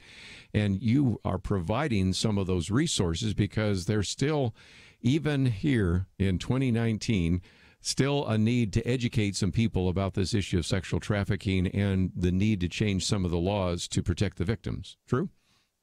Absolutely. And it's exciting to know that there's so many people hearing this in different states. What you can do is go to Shared Hope's Take Action page, and it will teach you how to be an activist if you want to be. You can go on and find out about the bills in your state, and we'll connect you right to your policymaker or the ones that Senate and House members that need to be contacted if there's an active bill.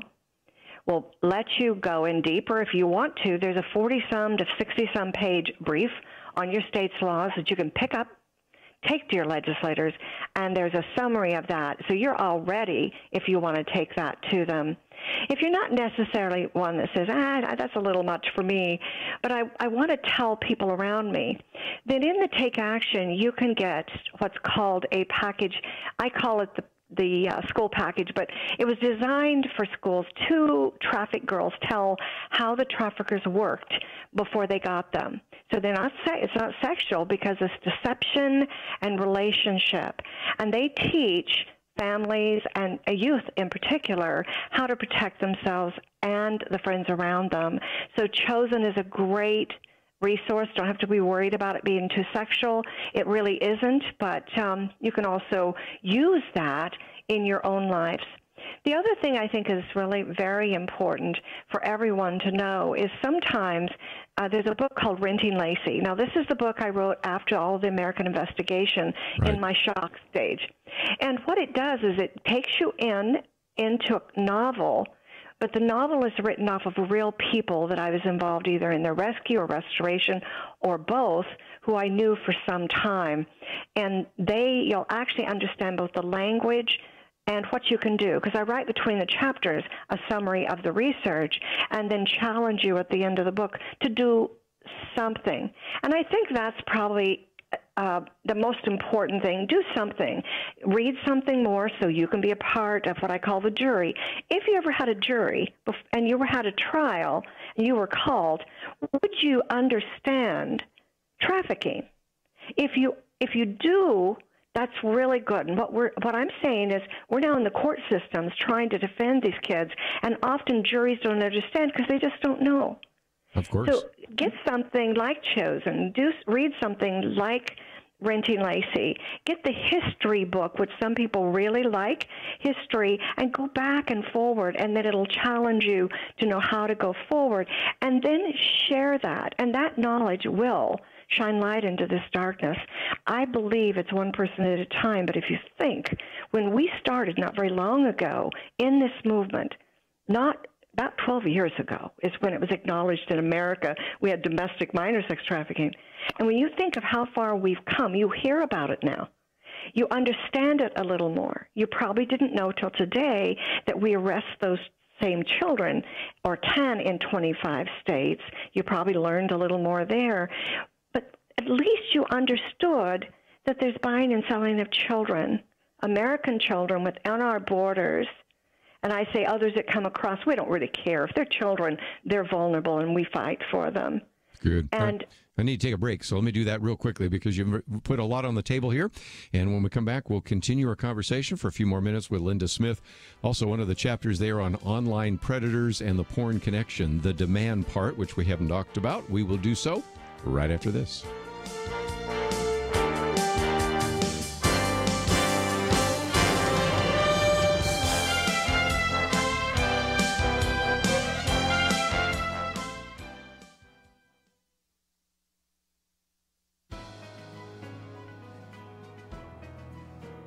Welcome to the First Liberty Briefing. I'm Jeremy Dice. In May of 1915, Major John McCrae buried his friend. It is believed that after the burial, he penned the now famous poem, In Flanders Fields. This is what he wrote. In Flanders fields the poppies blow, between the crosses row on row, that mark our place, and in the sky the lark still bravely singing, fly, scarce heard amid the guns below. We are the dead. Short days ago we lived, felt dawn, saw sunsets glow, loved and were loved, and now we lie in Flanders fields. Take up our quarrel with the foe. To you from failing hands we throw the torch. Be yours to hold it high.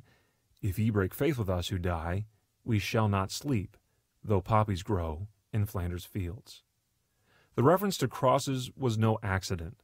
These were the markers used for temporary gravestones across Europe. When the graves were made permanent, the world community rejected efforts to convert the temporary cross-shaped gravestones into rounded tombstones. That is why today, across America, many veterans' memorials are cross-shaped. And that is why we defend them. Today, the foe of McCrae's poem are those wishing to purge the religious from public view, including veterans' memorials bearing religious imagery. But we will not break faith with those who died. To learn how First Liberty is protecting religious liberty for all Americans, visit firstliberty.org. I'm Kelly Shackelford, President and Chief Counsel of First Liberty Institute. Let me ask you, what if America's best attorneys from the very top law firms got together to defend religious freedom in court? That's exactly what's happening at First Liberty. And the best news? We're winning over 90% of our legal actions. Come learn more at firstliberty.org. You'll be encouraged. That's firstliberty.org.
Now, back to Point of View, your listener-supported source for truth. Back for a few more minutes with Linda Smith as we talk about her book, Invading the Darkness, and also have a link to sharedhope.org.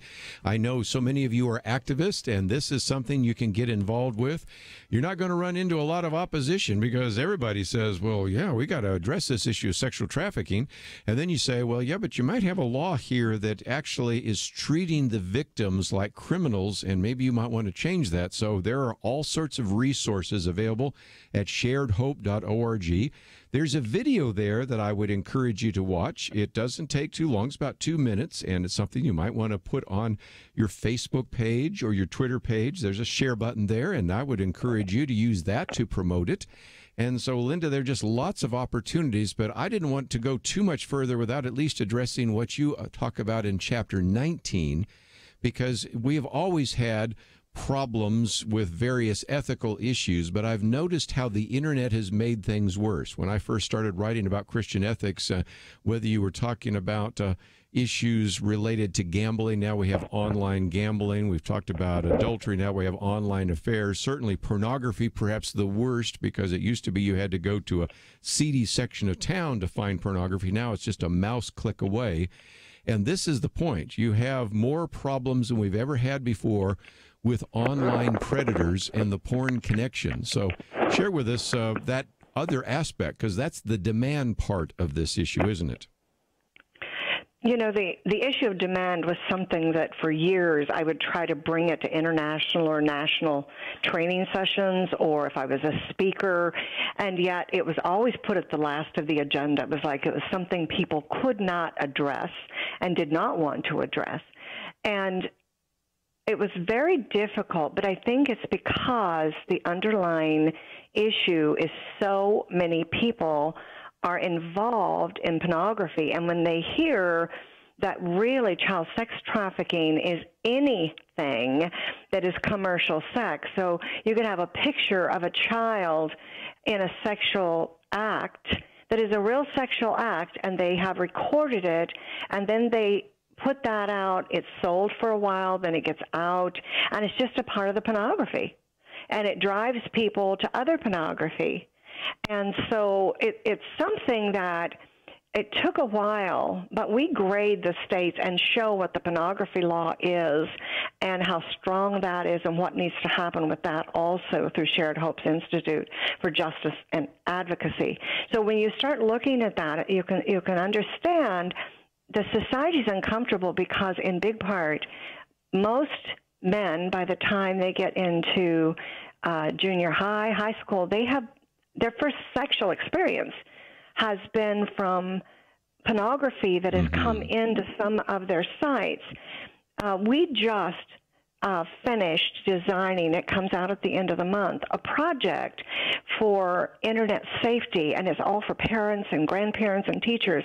And it literally is going to teach you every application that we can identify and how those ordinary applications are ending up identifying your child's age, and they are literally sending them images, or somebody's invading it, and within 5 minutes on a big part of them, in a relationship, a conversation, your child can see body parts or actions sent to them, and it can be very young because they look like they're children's sites.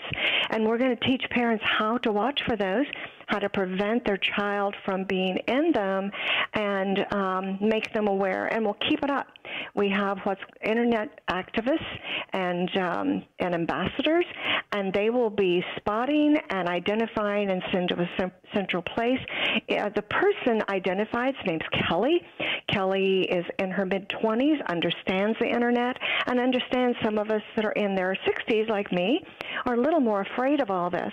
But we're going to make it so you can understand how they're coming after your children, and that'll come on at the end of the month. We feel as adults totally overwhelmed, and so we need to know that it is dangerous. You do have to be attentive.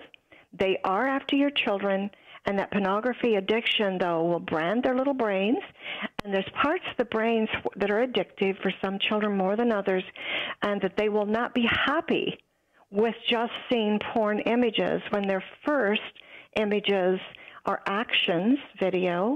Their second is violence, and along the way, they look like children like them. And so why would you think it wouldn't be expected for them to get excited sexually, that they would need those same things in real time, real life when they get older, and then when they can purchase, why they wouldn't find ways to purchase the pictures of the violent acts against children in commercial sex. Wow. Just a lot in the book, but let's talk about some of the things that are in your website, because you have the Advocacy Action Center. There's a place where a person can become an ambassador, become a defender. There's a place where you can get all sorts of resources, attend a conference, even request a speaker. So, Linda, just in the last minute or two that we have left, talk about the resources that are available on the website. And since we have a lot of activists that actually could be involved, talk about what's available in the Take Action section. Well, I think you've done a really good job. It is not hard to get to the section from the front page, and you just go in there and you bump around. There's nothing you can do to break anything. Sometimes we're a little afraid when we enter something. It depends on your age again. And you can find handouts. You can find things you can download. You can find really inexpensive material. You can connect with other people. You can actually be trained. It doesn't cost you anything. You sign up and there is a training to become an ambassador. What it does is it teaches you the issue, teaches the material to use, and you can figure out how or if you want to be an ambassador. But when you get done, you will understand domestic trafficking, and that's our gift to you. Now, you have to ask to become one, and you have to run through a security check and some of those kinds of things, but we would welcome you into that. One thing that is important, I think that all of us need to understand, is we have a part. And some people listening, they go, but I'm just too busy. I have no problems at all saying that this is very expensive, and we still have centers all over the world where we rescue children, and we do put them through college, and we help them get married. And as well as in America, we have developed services and restoration projects, the newest being little boys. And so come alongside of us, but again, there's a place for you, and we welcome you. Well, Linda, I appreciate the good work that you're doing. Might also mention there's some great resources there, some printed things on warning signs of sex trafficking and what is sex trafficking. We had the story the other day. Somebody was working at an American Airlines terminal right there, and all of a sudden these two giddy girls were going to New York. It was a one-way ticket. It just sent off some very significant warning signals, and they prevented them from going into sexual trafficking because, again, that is something that you need to be preemptively involved. And so, again, thank you for the work that you've done all these years. Gosh, this goes back so many years, and the relationship continues on. So thank you for joining us today here on Point of View. Thank you, Kerby, and I do appreciate your activism. You change lives. We're going to take a break, and when we come back, we'll get into some other issues. Let me just mention for our Dallas audience, so again, critical conversations taking place next week. Dr. Vanessa Boucher, George Lynch, and that will be taking place at the Hope Center, part of their critical conversations. And again, we have some links about that on the website. But when we come back, we're going to be talking in studio with our friend Shane Pruitt, 9 Common Lies Christians Believe. This is a book that I think you are going to really want to get a copy of. If nothing else, you get tired of some of these Christian cliches and the fact that people haven't really kind of thought through what they sometimes just say. It's really going to be a book that I think you're going to enjoy and a conversation I know you want to hear. So let's take a break. And if you would like more information about some of the material that we've been talking about today, all available at our website, pointofview.net. Let's take a break. We'll come back with more right after this. Roadside Attractions presents Run the Race. 2 brothers share an unbreakable bond, but life's unexpected adversities put their future in question. It's all part of his plan, right? God does love you. He loves you like crazy. From executive producers Tim Tebow and Robbie Tebow, Run the Race. Rated PG, parental guidance suggested. In theaters February 22nd. More information is available at runtheracemovie.com. Jesus said you could find a person's heart by where they invest their money. We at Point of View could not be more thankful that so many demonstrate a love for truth and for this nation by investing in our common mission. Of course, the reality is our team, our truth team, is a small percentage of those who listen. And right now, as they say in sports, we could use a deeper bench. For those who have given, thank you. And if you haven't made that step yet, take one now. Go to pointofview.net/team or call 800-347-5151. Show your heart for our future. Pointofview.net/team and 800-347-5151. Point of View will continue after this.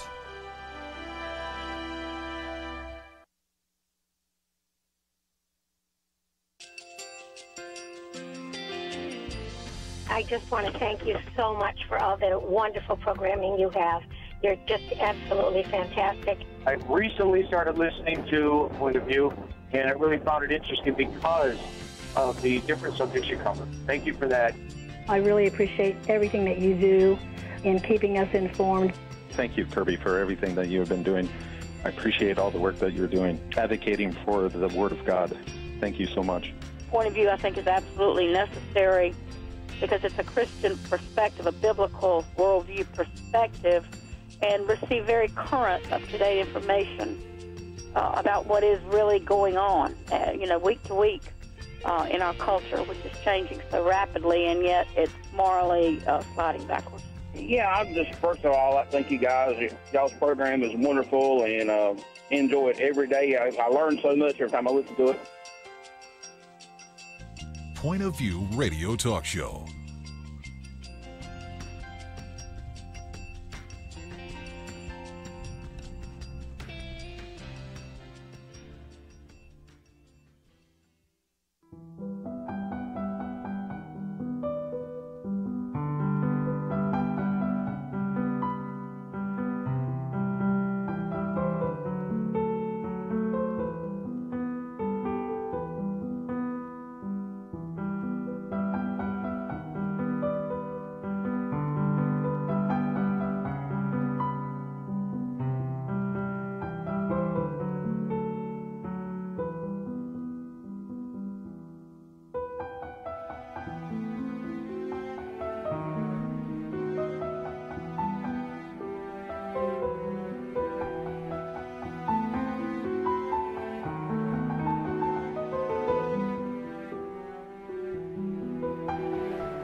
Hi, this is Kerby Anderson. You know, each day we take on the tough issues and provide a biblical perspective to them. The topics we cover are wide-ranging.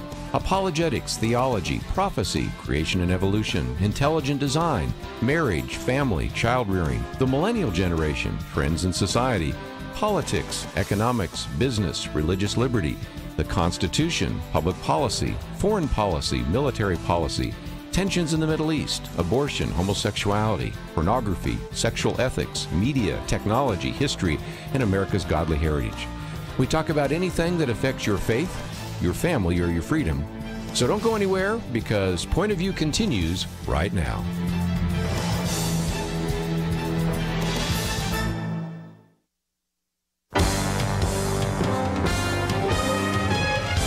Across America, live. This is Point of View.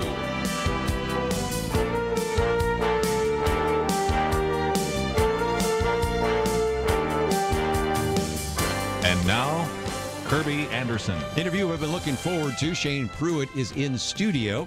He is the author of this new book, 9 Common Lies Christians Believe, and he has quite a story, and we'll get into that in just a minute. But let me do the formal introduction. He and his wife, Casey, live in the Dallas area, and we hope to have him on a little bit more often.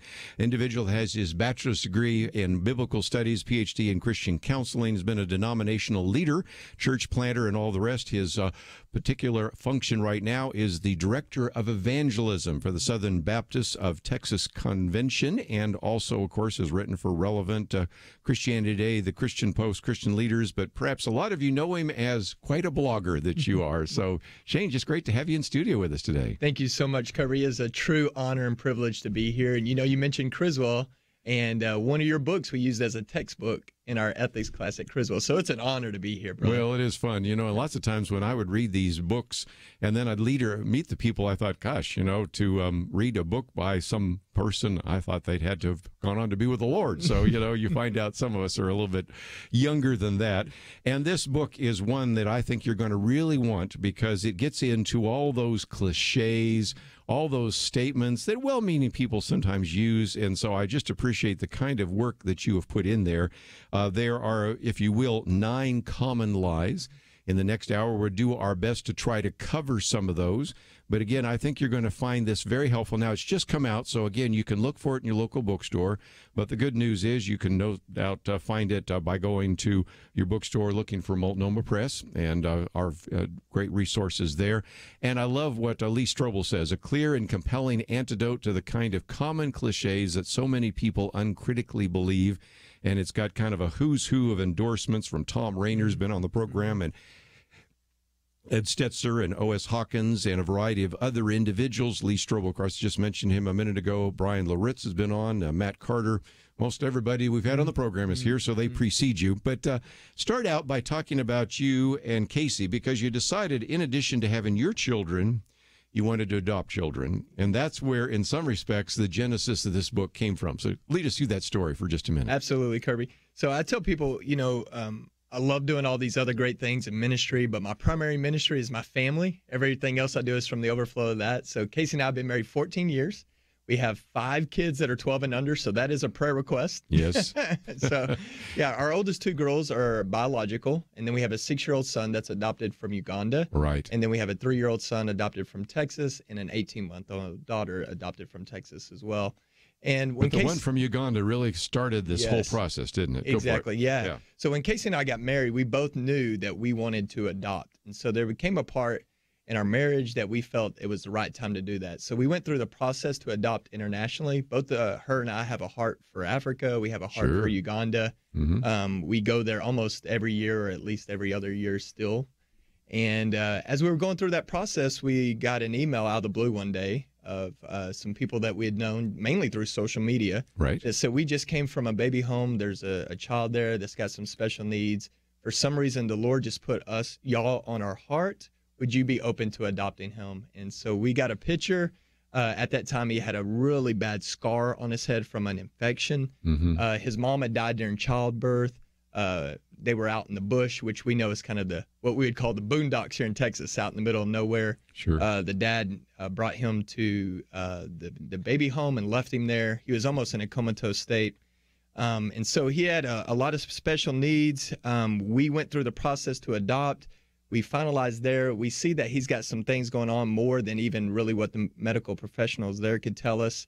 We come back. We land at DFW Hospital. And Kerby, literally, we land, or DFW Airport, excuse me. We land at the airport and go straight to Children's Hospital, check him in there, and we're there for 5 days. And I think it's on day 3 that a neurologist comes in after they do many tests, turns the TV off, pulls the chairs up, sits right in front of us, and you know it's serious then. And he says, your son has cerebral palsy, epilepsy.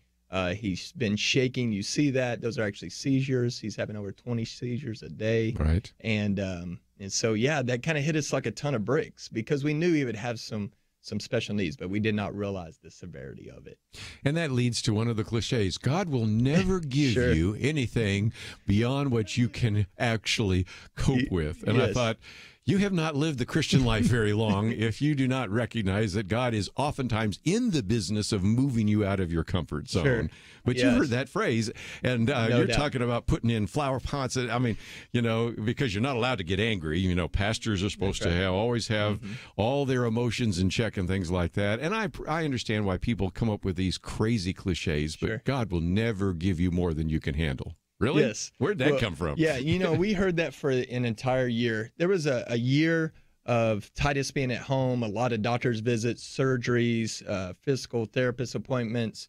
And for an entire year, at that time, I was a pastor of a fast-growing church. My wife's a pastor's wife, so we got to pretend like we have it all together. So on the outside, everything's good and great. We did something awesome as a Christian family. But on the inside, we were both struggling. And I masked it in busyness, and she masked it by turning inward and becoming anxious.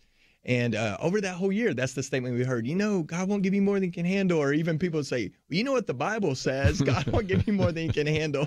And as graciously, And I'm looking through the Bible saying, I yeah, don't find that there. Exactly. Maybe in 1 Corinthians, there's a passage sort of like, but not really. Yeah, and it was very well-meaning people. And then at a year anniversary of Titus being home, that's where we had a moment where we broke, but in a good way. Yes. We both got honest with ourselves, transparent with ourselves, surrounded ourselves with help that we needed to really be honest and vulnerable and transparent, and return back to the basics of Scripture. You know, isn't it sad that even as a pastor, I said I had to turn back to the basics of Scripture? And then that's where we saw God do some great things, because sometimes to go forward, you need to return back to the basics. Sure. And so then we started making this list. What are some other little one-liners that people say all the time that aren't necessarily biblically true? And so that's where this list came from. Well, and it's a great list, too. God won't give me more than I can handle. God gained another angel. You know, God just wanted them up in heaven. You know, it's like God was driving the truck that ran over the child. You can see I got some real issues with the way some of these are said. God just wants me to be happy. Oh, my goodness, that's the conversation tomorrow, the Millennial Roundtable again. I could never forgive that person. Follow your heart. God doesn't really care. Well, blank will never change, and I don't think God likes me. So those are the 9 that we're going to look at. We're going to take them apart piece by piece. But also what I wanted to suggest is if you want to get a copy of the book, it's about 200 pages. But what it does is each one of those lies is dealt with in a biblical sort of way. And then at the end, you have questions for each one of those, usually about 5 or more. And so those are some resources that I think, first of all, when we come back from the break, we might even talk a little bit later about how to use this, because obviously anybody can read through this book, but I know that you have a real heart for, first of all, evangelism and a heart for discipleship. Here's an opportunity where you could use this as a small group conversation. And so those of you that are Bible fellowship leaders, Sunday school leaders, maybe even pastors, you might want to preach through the 9. But also if you have a small group, this could be, in a sense, all that you need to really start a conversation and have kind of a Bible study around all these cliches that aren't helping anybody and really aren't all that biblical, but in some respects might drive you to understand more about God's Word. So we're going to take a break. Shane Pruitt in studio with us. I know as we open up the phone, some of you might want to add a few more cliches, and maybe that's part 2 for Shane's next book. I don't know. Let's take a break. We'll continue our conversation right after this.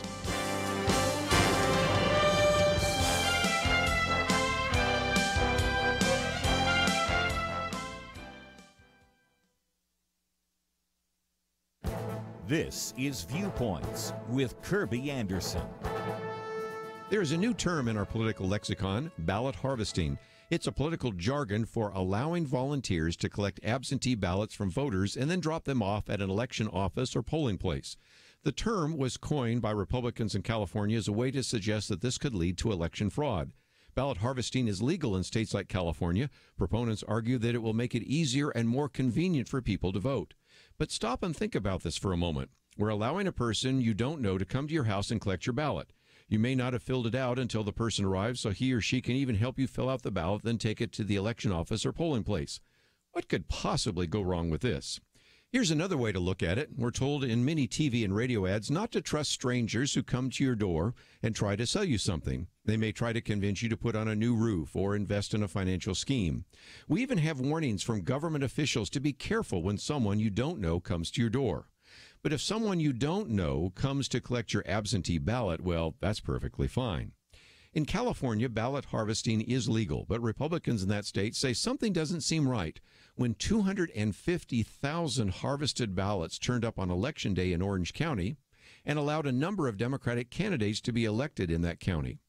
And Democrats and Republicans point to electoral questions arising out of North Carolina, where ballot harvesting is illegal. I say this is one more example of changes in the voting laws that have been proposed to make voting easier, but the possibility of mischief is too great and a good reason to prevent other states from making ballot harvesting legal. I'm Kerby Anderson, and that's my point of view. From roadside attractions, Run the Race. Two brothers share an unbreakable bond, but life's unexpected adversities put their future in question. Run the Race, rated PG, in theaters February 22nd.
You're listening to Point of View, your listener-supported source for truth. Back once again in studio with us, Shane Pruitt. He is the author of this new book. It's published by Multnomah Waterbrook, and it is called 9 Common Lies Christians Believe. And by the way, I might just mention, if you look at the cover, it's got a jackalope on it, which I just kind of love. You know, that was their idea, apparently. And why God's truth is infinitely better. Okay, we've already kind of set this up. God won't give me more than I can handle. Obviously, you spent an entire year hearing people say something like that. So how do you respond? You know, how do we think about that biblically? Because many times we have adopted common sense, or even in some cases common lies from the society, and we really need to come back to God's Word. So what does God's Word say about this idea of the temptations, the testing, and all the kinds of things we face? Sure, yeah, and that's what we had to do, is get honest with our story. If God won't give you more than you can handle, and usually when we say that, what we're really saying is we don't want God to give us more than what we think we can handle, or we kind of come up with our own dreams, our own visions for our families, our life, our future, and we don't want God to mess with that, is ultimately. And so I even think of, you know, our situation, our story of when we were going through the process to adopt our son Titus. When you're doing that, you have to fill out a lot of paperwork, and one of the pieces of paper you fill out is literally a checklist, Kerby, of things you're open to and not open to as a family, and you hate checking no on any of it. But to the best of your ability, you try to figure out what's best for your family, what your family can handle. Yeah. Isn't that interesting? Right. And so a lot of the things that our son Titus deals with, we check no, we're not open to.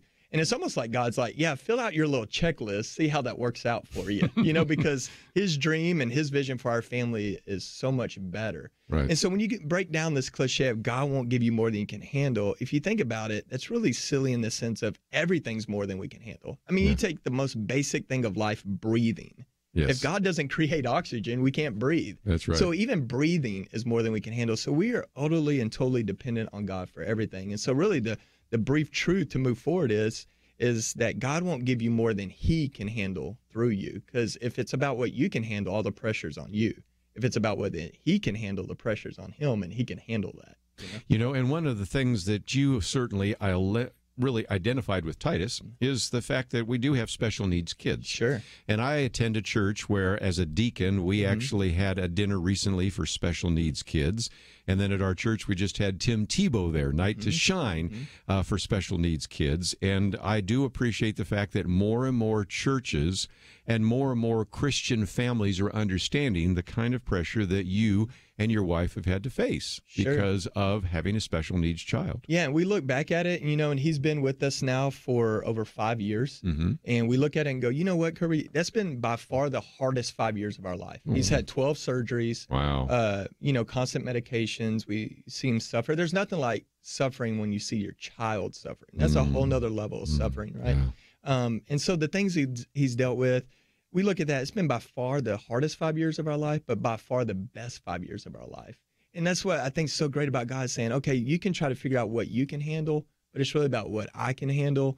And my plan is going to be bigger and better than what, you can do for yourself. So let me do it through you. That's what faith is all about. And so for us, we look back at that and go, man, it's been by far the best 5 years of our life that God has used our son to make me a better follower of Jesus, a better husband, better father, better church member, better friend. And I look at it, and say, you know what, every day, Kerby, we pray for his healing. Because I believe God can heal him with just the thought. So we lay hands on him, we pray for his healing. But you know what's interesting about that is over these last 5 years, as we've been praying for Titus's healings, the Lord has used Titus to heal us. I think so. And kill consumerism in our life and things that we just used to get stressed out about, we don't anymore. Right. I look at it and go, man, that's God. Well, and one of the things I love about your book, your authenticity there, because a lot of times when we talk about suffering, it's first world problems. My car didn't start. I had to, take it into the shop, or, I went and they gave me the wrong coffee at Starbucks. And these are all first world problems. I'm talking to a guy that goes Uganda. So you know what third world problems are. Any of us have traveled out of the country. We realize we are a bunch of babies half the time, but it is great to have the fact that you bring some authenticity to that conversation. And that's only one of 9. So I'm going to keep moving. Because another one is God gained another angel. I know, again, that some of the craziest, most heretical things are said at funerals or when you have a child that you've lost, or maybe they're just going through those surgeries. And again, it's just one of those things which people say. And again, probably the worst place to clarify somebody's heretical idea is at a funeral. So they perpetuate themselves, don't they? No doubt. But I appreciate the fact that you address this as well, because sometimes people have a terrible, horrible, no good, very bad day, right? Yeah, that's right. Yeah. And like you said, Kerby, often really all of these statements usually are shared about well-meaning people or regurgitated by people who have just had someone share that with them. And usually we share these in difficult seasons of life. We're trying to encourage somebody. And so, and we don't know what else to say, so we say that. I mean, you think of a mom who has lost a child or a baby, and she says, God gained another angel today. That's probably not the right setting to go, well, let me clarify that, But when emotions are set to the side and when cooler heads can prevail, that really God doesn't gain another angel, that angels are angels and humans are humans. And God said so and made it that way, and it remains that way in eternity. And it's actually better for us to be humans than angels. I mean, you think of those passages in Peter where it says the angels desire to look into, because Jesus came for humans, not angels. He died on the cross for humans, not angels. He rose from the grave for humans, not angels. So it's actually better for us to be made in the image of God as humans. And so God doesn't gain another angel. He calls another worshiper home if the Holy Spirit of God lives inside of us. And that's so much better. And it's really well said. But let me keep moving, because we get this train to get to the final goal. And that is, I want to spend a little more time. God just wants me to be happy. And again, if that's not a North American kind of mindset, because frankly, what I find so interesting is when they have actually studied happiness, and we've had some experts on this program over the years, many of whom aren't even Christians, couldn't sign the doctrinal statement of a Southern Baptist church where you attend or something like that.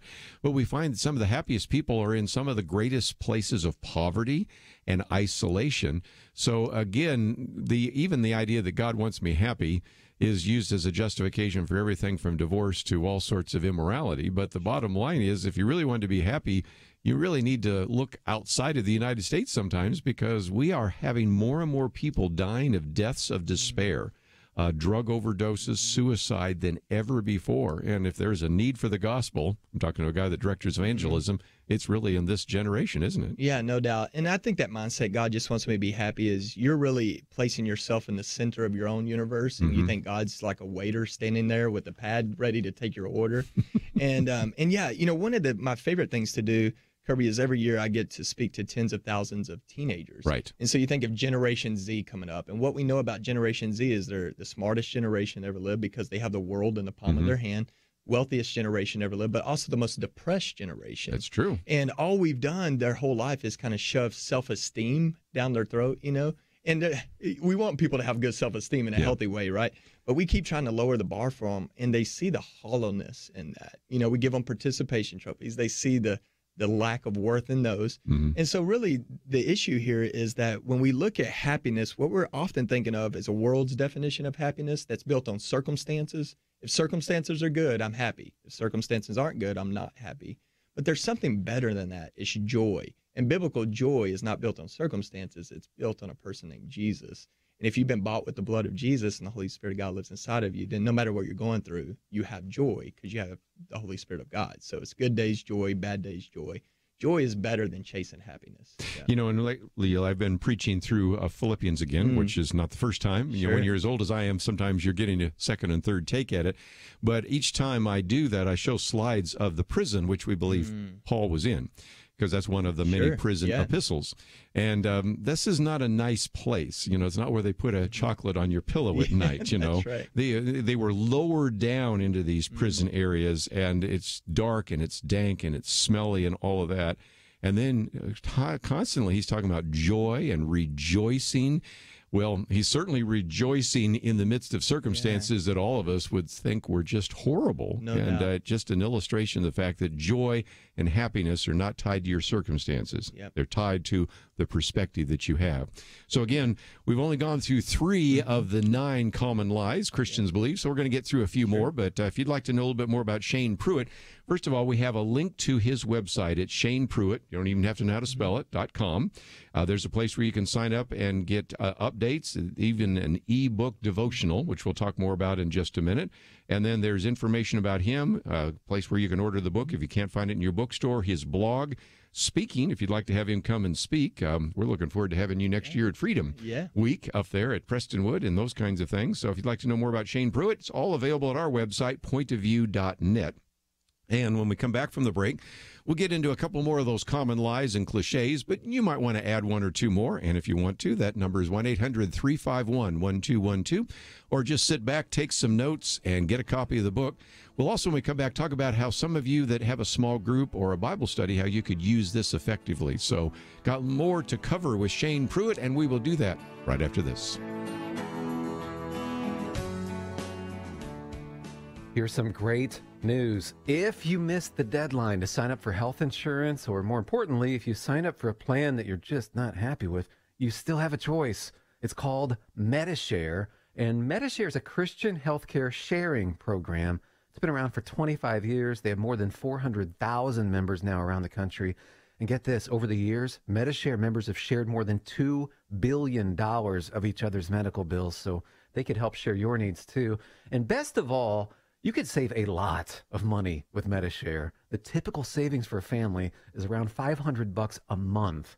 Your savings could be more or less, but think about what you could do with that extra money every month. So if you think you're stuck with a high-cost health plan that doesn't have much to offer, think again. You can join MediShare anytime, so call them today and check it out. There's no pressure. They're super easy to talk to.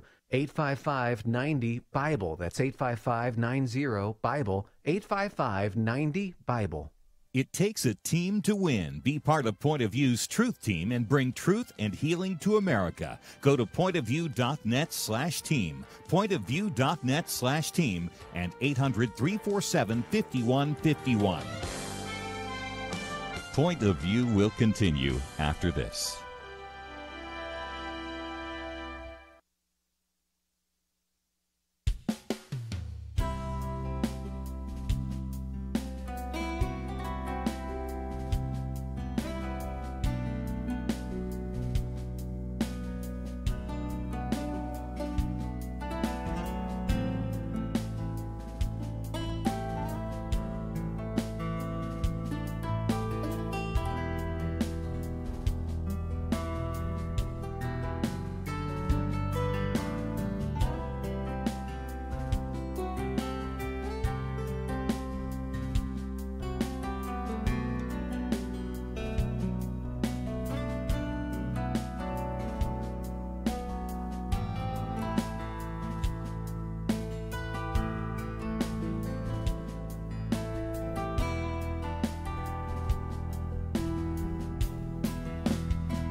You are listening to Point of View. The opinions expressed on Point of View do not necessarily reflect the views of the management or staff of this station. And now, here again is Kerby Anderson. In studio with me today, Shane Pruitt, as we talk about his book, 9 Common Lies Christians Believe. We also have a link to ShanePruitt.com, ShanePruittPhD.com. And you don't have to put the PhD there, but it has material and information about the book, your blog, speaking, and a number of things. So talk about some of the ways in which people can use this book, because you have really written it in such a way that after each one of the common lies, you usually have about 5 questions, so that it's really just turnkey. If you want to have everybody get a copy of the book, everybody reads through it, and then you go through the questions at the end, this would just be perfect for a small group, and I know that's kind of what you intended it for. Absolutely, Kerby. So how that kind of happened is when I was in the middle of writing the manuscript, some of my pastor friends, leader friends knew I was writing a book, and they said, tell me more about it, and multiple of them did. And when I gave them the content, they said, oh, that sounds like a great sermon series, or that sounds like a great small group study. It's like, yeah, it really does come together well like that. And so we added group discussion questions, or really discussion questions that can be one-on-one or a group or small group, church. And we added those at the end of each chapter, and it gives like a truth to move forward with. Say, okay, here's the cliche, but here's a truth to move forward with. And what's great, Kerby, is there's been a lot of churches sign up to do it as a sermon series, small group study, and it's even great for student ministries. I know some youth groups that are using it on like their Wednesday night worship service, and we've been really overwhelmed with the response in that particular area. And awesome. Again, you're available for speaking. If somebody wanted to come, and maybe here's another thought, have you kick off the series and then do something with the youth or something like that, be another great opportunity. So again, there's a link to the book, the blog, which, of course, you're getting well known for now, speaking. But again, you also have this devotional, and it's kind of like an ebook. So tell us a little bit more about that as well. Yeah, sure. It's a 60-day devotional through the 4 Gospels, Matthew, Mark, Luke, and John. Each day is designed to take about 15 minutes, tells you what to read in the Bible, gives 3 or 4 paragraphs to help you think about it, specific prayer for the day, and that's an absolutely free resource. So if they go on and just put in their email, they'll get an email sent with them with a link where they can have that for free. And again, if you want to learn a little bit more about evangelism or training in evangelism, every time we have Greg Laurie in here, we talk about that with him. But I know because you are directing evangelism, if a church wants to develop an evangelistic outreach or maybe train some of their individuals, you're available for that too, aren't you? Absolutely, yeah. Myself, and if I can't personally make it, I have a whole team that would love to respond. So our team is available. Well, Shane Pruitt with us, and again, we're talking about these 9 common lies Christians believe. I'm going to keep it moving because we'll see if we can get through all 9. I could never forgive that person, and you tell some incredible stories, and of course, we recognize how that is a big issue for a number of individuals who sometimes say, look, you have no idea what I went through. I agree. But I say sometimes you should forgive even if you don't feel like it, just for your own benefit, right? Talk about that. Absolutely. Yeah, forgiveness is one of those where, some of the others we've discussed are just kind of some cliches. This one is a cliche in a sense, but it comes often from a lot of hurt. If we'd be honest, there's a lot of things that we're maybe holding on to unforgiveness, bitterness that is silly, if we'd be honest. Or we can't even remember why we're mad, but we'll go, we know it's good for a good reason. I can't remember it. But then there's very real victims, very real tragedies, very real scars and wounds, and especially in the climate of our culture now where a lot of that's coming to the surface, we see a lot of people who have been hurt deeply. So when we have an issue with holding on to bitterness or unforgiveness, it kind of goes along with some myths. So even though this may be a myth that I can't forgive that person, I believe there's some myths that make us believe we can't forgive. For example, a myth that I cover in the book is we think, well, I can't forgive that person because if I do, then I'm saying what they did to me is okay. Yes. Or I can't forgive them because they didn't ask for forgiveness. Or I can't forgive them because forgiving means I must forget and I'll never forget this. And those are all myths. Forgiveness is really an act of faith. It's taking that issue and handing it over to God. Because really that person may not even know, or they may not care, or they may never ask for your forgiveness. And what you're doing is harming yourself. You're the one not eating. You're the one not sleeping at night. So it's an act of faith of you taking that issue, instead of weighing it on your shoulders, you hand it over to God and say, God, you're in control. You're judge. You can handle this.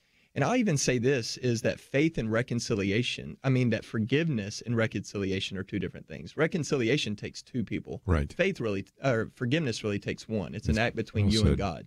And again, we've got just some outstanding examples of forgiveness. One that I love to use every once in a while is, you might remember when that shooter goes into that Amish community and shoots those kids, and they're willing to forgive. And so many examples that we have. So in some respects, when people say, well, I don't really know how to forgive, even in our secular world, we have many examples of really outstanding Christian testimonies of individuals that have forgiven. So a very significant one. You could write a whole book on that. But again, we'll keep moving. One of those, follow your heart. Now, I love that one because another person that has written about this quite a bit and spoken is Mike Rowe of Dirty Jobs, you know, in which he says, you know, there's a real problem here when people say follow your heart, because you just may not have any ability at that. And if you've not watched some of the people trying out for American Idol, you recognize that they do not know that they don't have musical experience. And if you see some people that say, well, this is what I want to do, I want to be an artist, but you're just not a really good artist, you know, or I want to be an engineer, but you just don't have the math skills for that. So this idea of follow your heart is one that I hope even the secular society is recognizing has some problems with it. But nevertheless, you wrote it because, unfortunately, a lot of Christians buy into this as well, don't they? Oh, no doubt. I hear Christians say it all the time, and you see it everywhere. You see it on T-shirts, you see it on coffee mugs, you see it on computer desktop screensavers with roses in the background. Just follow your heart.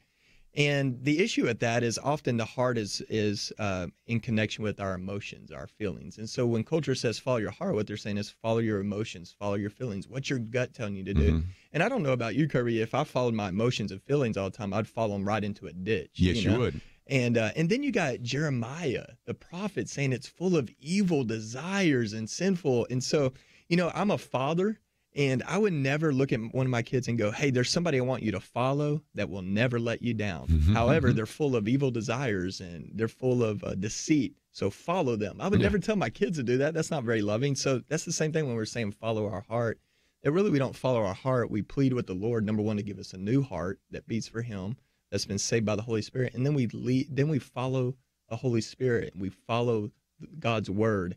And we need to lead our heart. And even 1 John tells us our heart's going to fail us. And when our heart is failing us, we must remember that God is greater than our heart, you know? Yeah. So we don't follow our heart. We follow with a God that's greater than our heart. And again, even the secular world's picking up on this, because one of the individuals that we interviewed recently, Shane, was Jonathan Haidt, who is the co-author of Coddling the American Mind. And he's got 3 untruths. You have 9, he has 3. But he has one, of course, of whatever doesn't kill me makes me weaker, instead of whatever doesn't kill me makes me stronger. But the second one is always trust your emotions. And you've got a whole chapter on what has happened to your generation and the younger generation when they said, just follow your heart, trust your emotions. As a result, your emotions can get you into a downward spiral where negative ideas lead you there. Your emotions can lead you towards temptation and sin in ways that you never would have before. And of course, even when you have positive emotions, those aren't necessarily biblical emotions. So this whole idea of follow your heart, I think, is really interesting. And I know that, again, you devoted a whole chapter to it, and I wish I had a little more time, but I'm going to keep it moving. Yeah, keep going. One more. Number 6, God doesn't really care. And you called that the lie that broke my heart. Speak to that. Yeah, so we go to Africa nearly every year, at least every other year. And I remember being in the DRC in the Congo, and to see a guy that was brokenhearted. He was an elder of a community of people, and we're sitting around in grass huts and red dirt roads. And he said, God doesn't care about us because he sends all the missionaries to Uganda, which is a neighboring country. And right. God's forgotten about us. And first of all, it broke my heart that he equated God's love with the presence of the church and missionaries. Yeah. And then secondly, he just felt forgotten. And you can't blame him when you're in extreme poverty. And I'm talking about extreme poverty in grass huts and muds. And then our message changed that whole time. We're here for one message, that God is omnipresent, that God is here. He is for you. He is with you, and he loves you. And we began to just talk about that God is there. And if he's there, then he can't forget you, and that God is all-knowing. And if he's all-knowing, that means he can't forget you, that he is with you. And that God does care, and he cares so much that he sent his only son to take our place on the cross. And I think another way you can come at that is look at some of the Psalms. There are a couple of times where David's like, where's God? I mean, my prayers seem like they're hitting the ceiling. Where are God? Why is the good guy surviving and even thriving, and those who are honest and upright are being persecuted? So you can look at it both in terms of God's omnipresence and also the fact that there are fellow believers in the Old and even in the New Testament that oftentimes wondered, where is God? Yeah, and that's understandable too. Yeah, and you got people literally right down the road from that elder that's in the same setting, and they have extreme joy. And how is that? 'Cause they have God. Yeah. We're going to take a break, and again, Shane Pruitt, just full of wisdom, and just great to have him in studio with us today. We've looked at 6 of the 9. We'll try to see if we can squeeze in 3 more before we run out of time. And again, if you'd like to know more about him, we have his link on our website, pointofview.net. We'll be right back.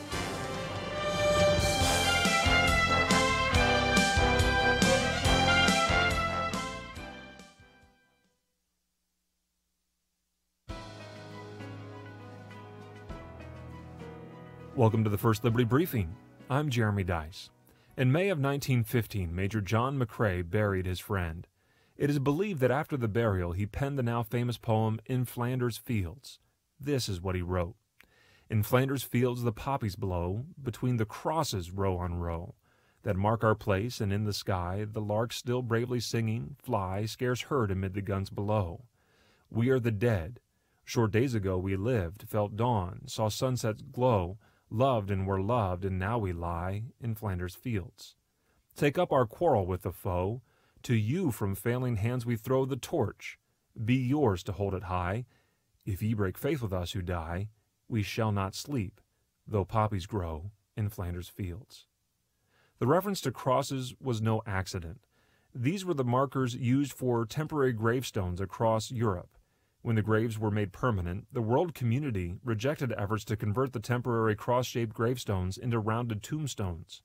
That is why today, across America, many veterans' memorials are cross-shaped. And that is why we defend them. Today, the foe of McCrae's poem are those wishing to purge the religious from public view, including veterans' memorials bearing religious imagery. But we will not break faith with those who died. To learn how First Liberty is protecting religious liberty for all Americans, visit firstliberty.org. I'm Kelly Shackelford, President and Chief Counsel of First Liberty Institute. Let me ask you, what if America's best attorneys from the very top law firms got together to defend religious freedom in court? That's exactly what's happening at First Liberty. And the best news? We're winning over 90% of our legal actions. Come learn more at firstliberty.org. You'll be encouraged. That's firstliberty.org.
Now, back to Point of View, your listener-supported source for truth. Right, for a few more minutes, and we are privileged to have in studio with us for just a few more minutes, Shane Pruitt, 9 common lies Christians believe, and we're going to see if we can get all 9 of these in here.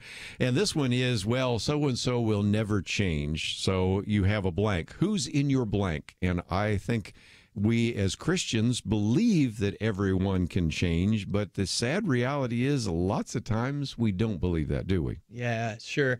And yeah, that's a great question. Who's your blank? So when we say so-and-so will never change, for us, that might be a loved one, might be a parent, might be a child that's gone wayward. It could be a world leader, you know, and so we just, well, that person will never change. And what we're doing in that is limiting the power of God, that we have a God who makes the impossible possible, and that if he can save a wretch like me, he has the power to save anyone. Yes, and you think of the Apostle Paul. This is Saul of Tarsus, okay? I mean, this is the great persecutor of the church.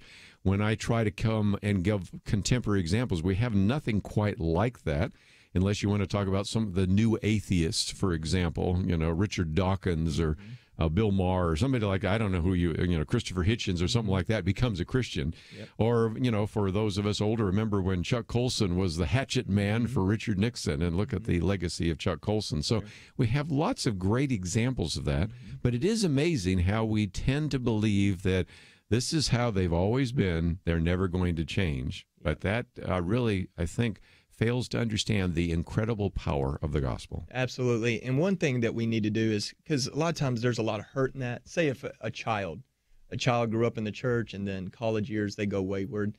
One of the worst things we can do is burn bridges, and I think sometimes in our flesh we want to respond with tough love. We think our wrath leads to repentance, and it's not. It's God's kindness that leads to repentance. And so one thing we need to do is, we still proclaim truth. We stand for truth. We stand in confidence, but we don't want to burn bridges, because sometimes maybe they do want to be like the prodigal son. They come to themselves and they try to come home, but we've burned that bridge. So we need to make that bridge possible for them to return, and that we're able to run to them like the father did the prodigal son. Right. Build bridges rather than barriers. Yeah, sure. And that is certainly the case. A couple more. I don't think God likes me. That relates a little bit to some of the other images that we have here, that God really doesn't care.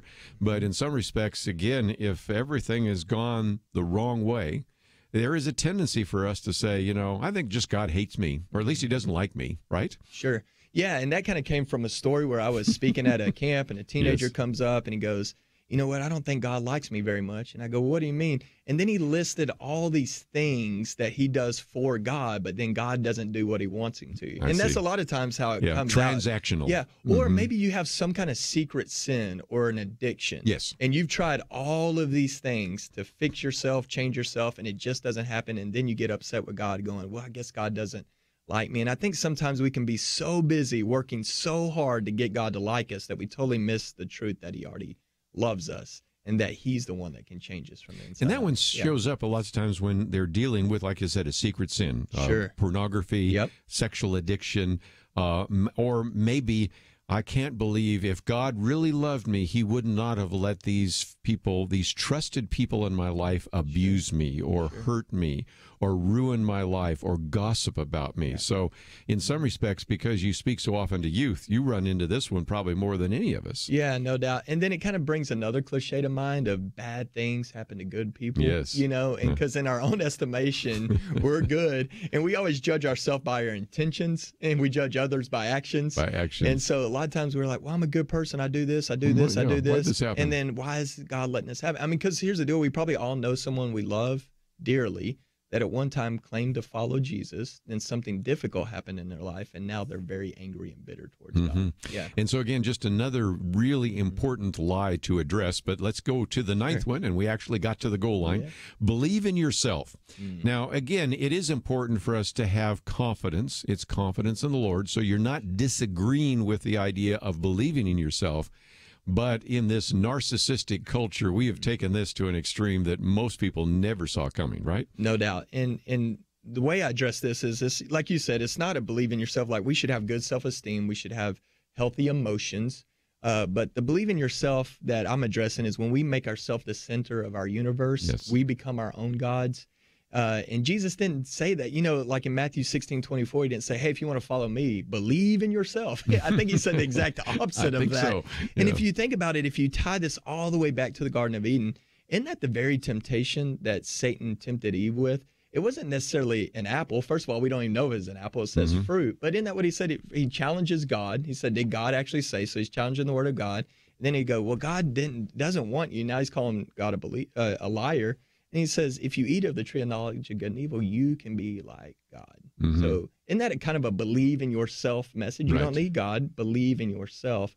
When really the Bible teaches us the exact opposite of that. And I don't know about you, Kerby. I know we have a great enemy out there, Satan. He's out to kill, steal, and destroy.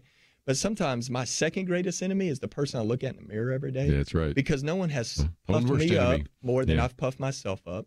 No one has spoken more criticism over myself than I have. No one has lied to me more than I've lied. And so, once again, like if we follow our heart, we're going to fall into a ditch. If I believe in myself, I'm going to lead myself right into a ditch.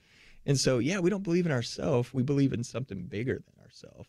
And that's a holy, on-purpose God. Yeah. And our Lord and Savior Jesus and the Holy Spirit of God that dwells inside of us. And really, if you want to understand what the ministry in the church should be, is to believe in something bigger than yourself. And most people their view of themselves is too small. Their view of God is obviously too small.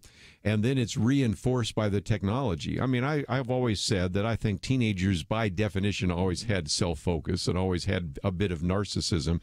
But now we're talking about the narcissistic epidemic, because now your social media, you're posting just the best pictures of you on Facebook, on YouTube, you're posting little Twitter quips and things like that.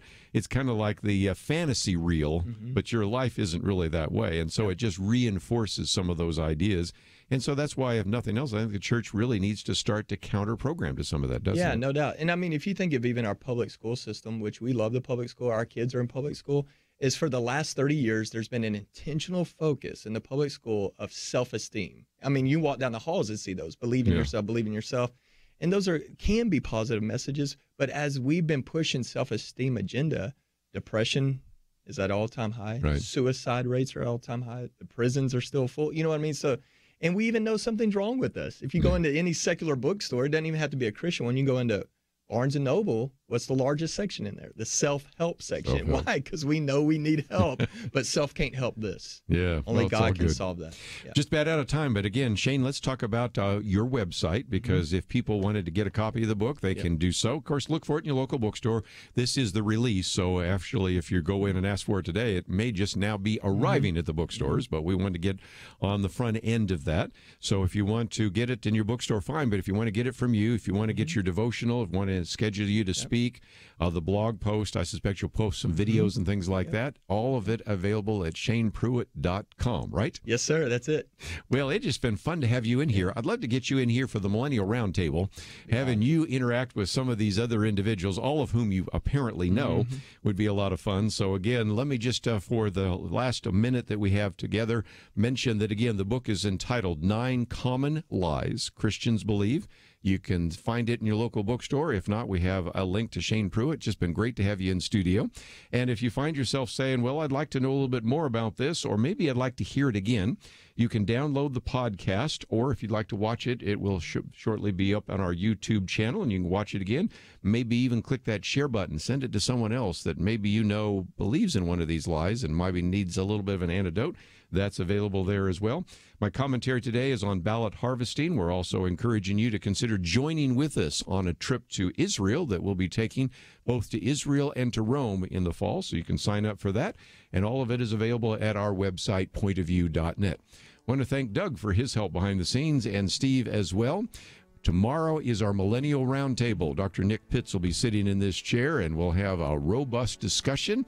And so we'll see you back here, right here on Point of View. Question, do you have a health insurance plan you are not happy with? Well, Bethany and Jason thought they were stuck. Their plan just kept getting more expensive, and Bethany's favorite doctor didn't even take that plan anymore. And then some friends at church told them about MediShare. With our previous insurance, we were paying $1,200 a month. With MediShare, we now pay around $600 a month. Yes, they're paying $600 less per month, and that's a pretty typical savings with MediShare. And they actually like MediShare more. I was able to go back to my original doctor that I absolutely loved, and it's just been an absolutely beautiful thing being a part of MediShare. Yeah, so they pay a lot less, and they like it more. No wonder MediShare is growing so fast. Find out more. They're super easy to talk to. All you have to do is call 855-90-BIBLE. That's 855-90-BIBLE. 855-90-BIBLE. It takes a team to win. Be part of Point of View's Truth Team and bring truth and healing to America. Go to pointofview.net/team, pointofview.net/team, and 800-347-5151. Point of View is produced by Point of View Ministries.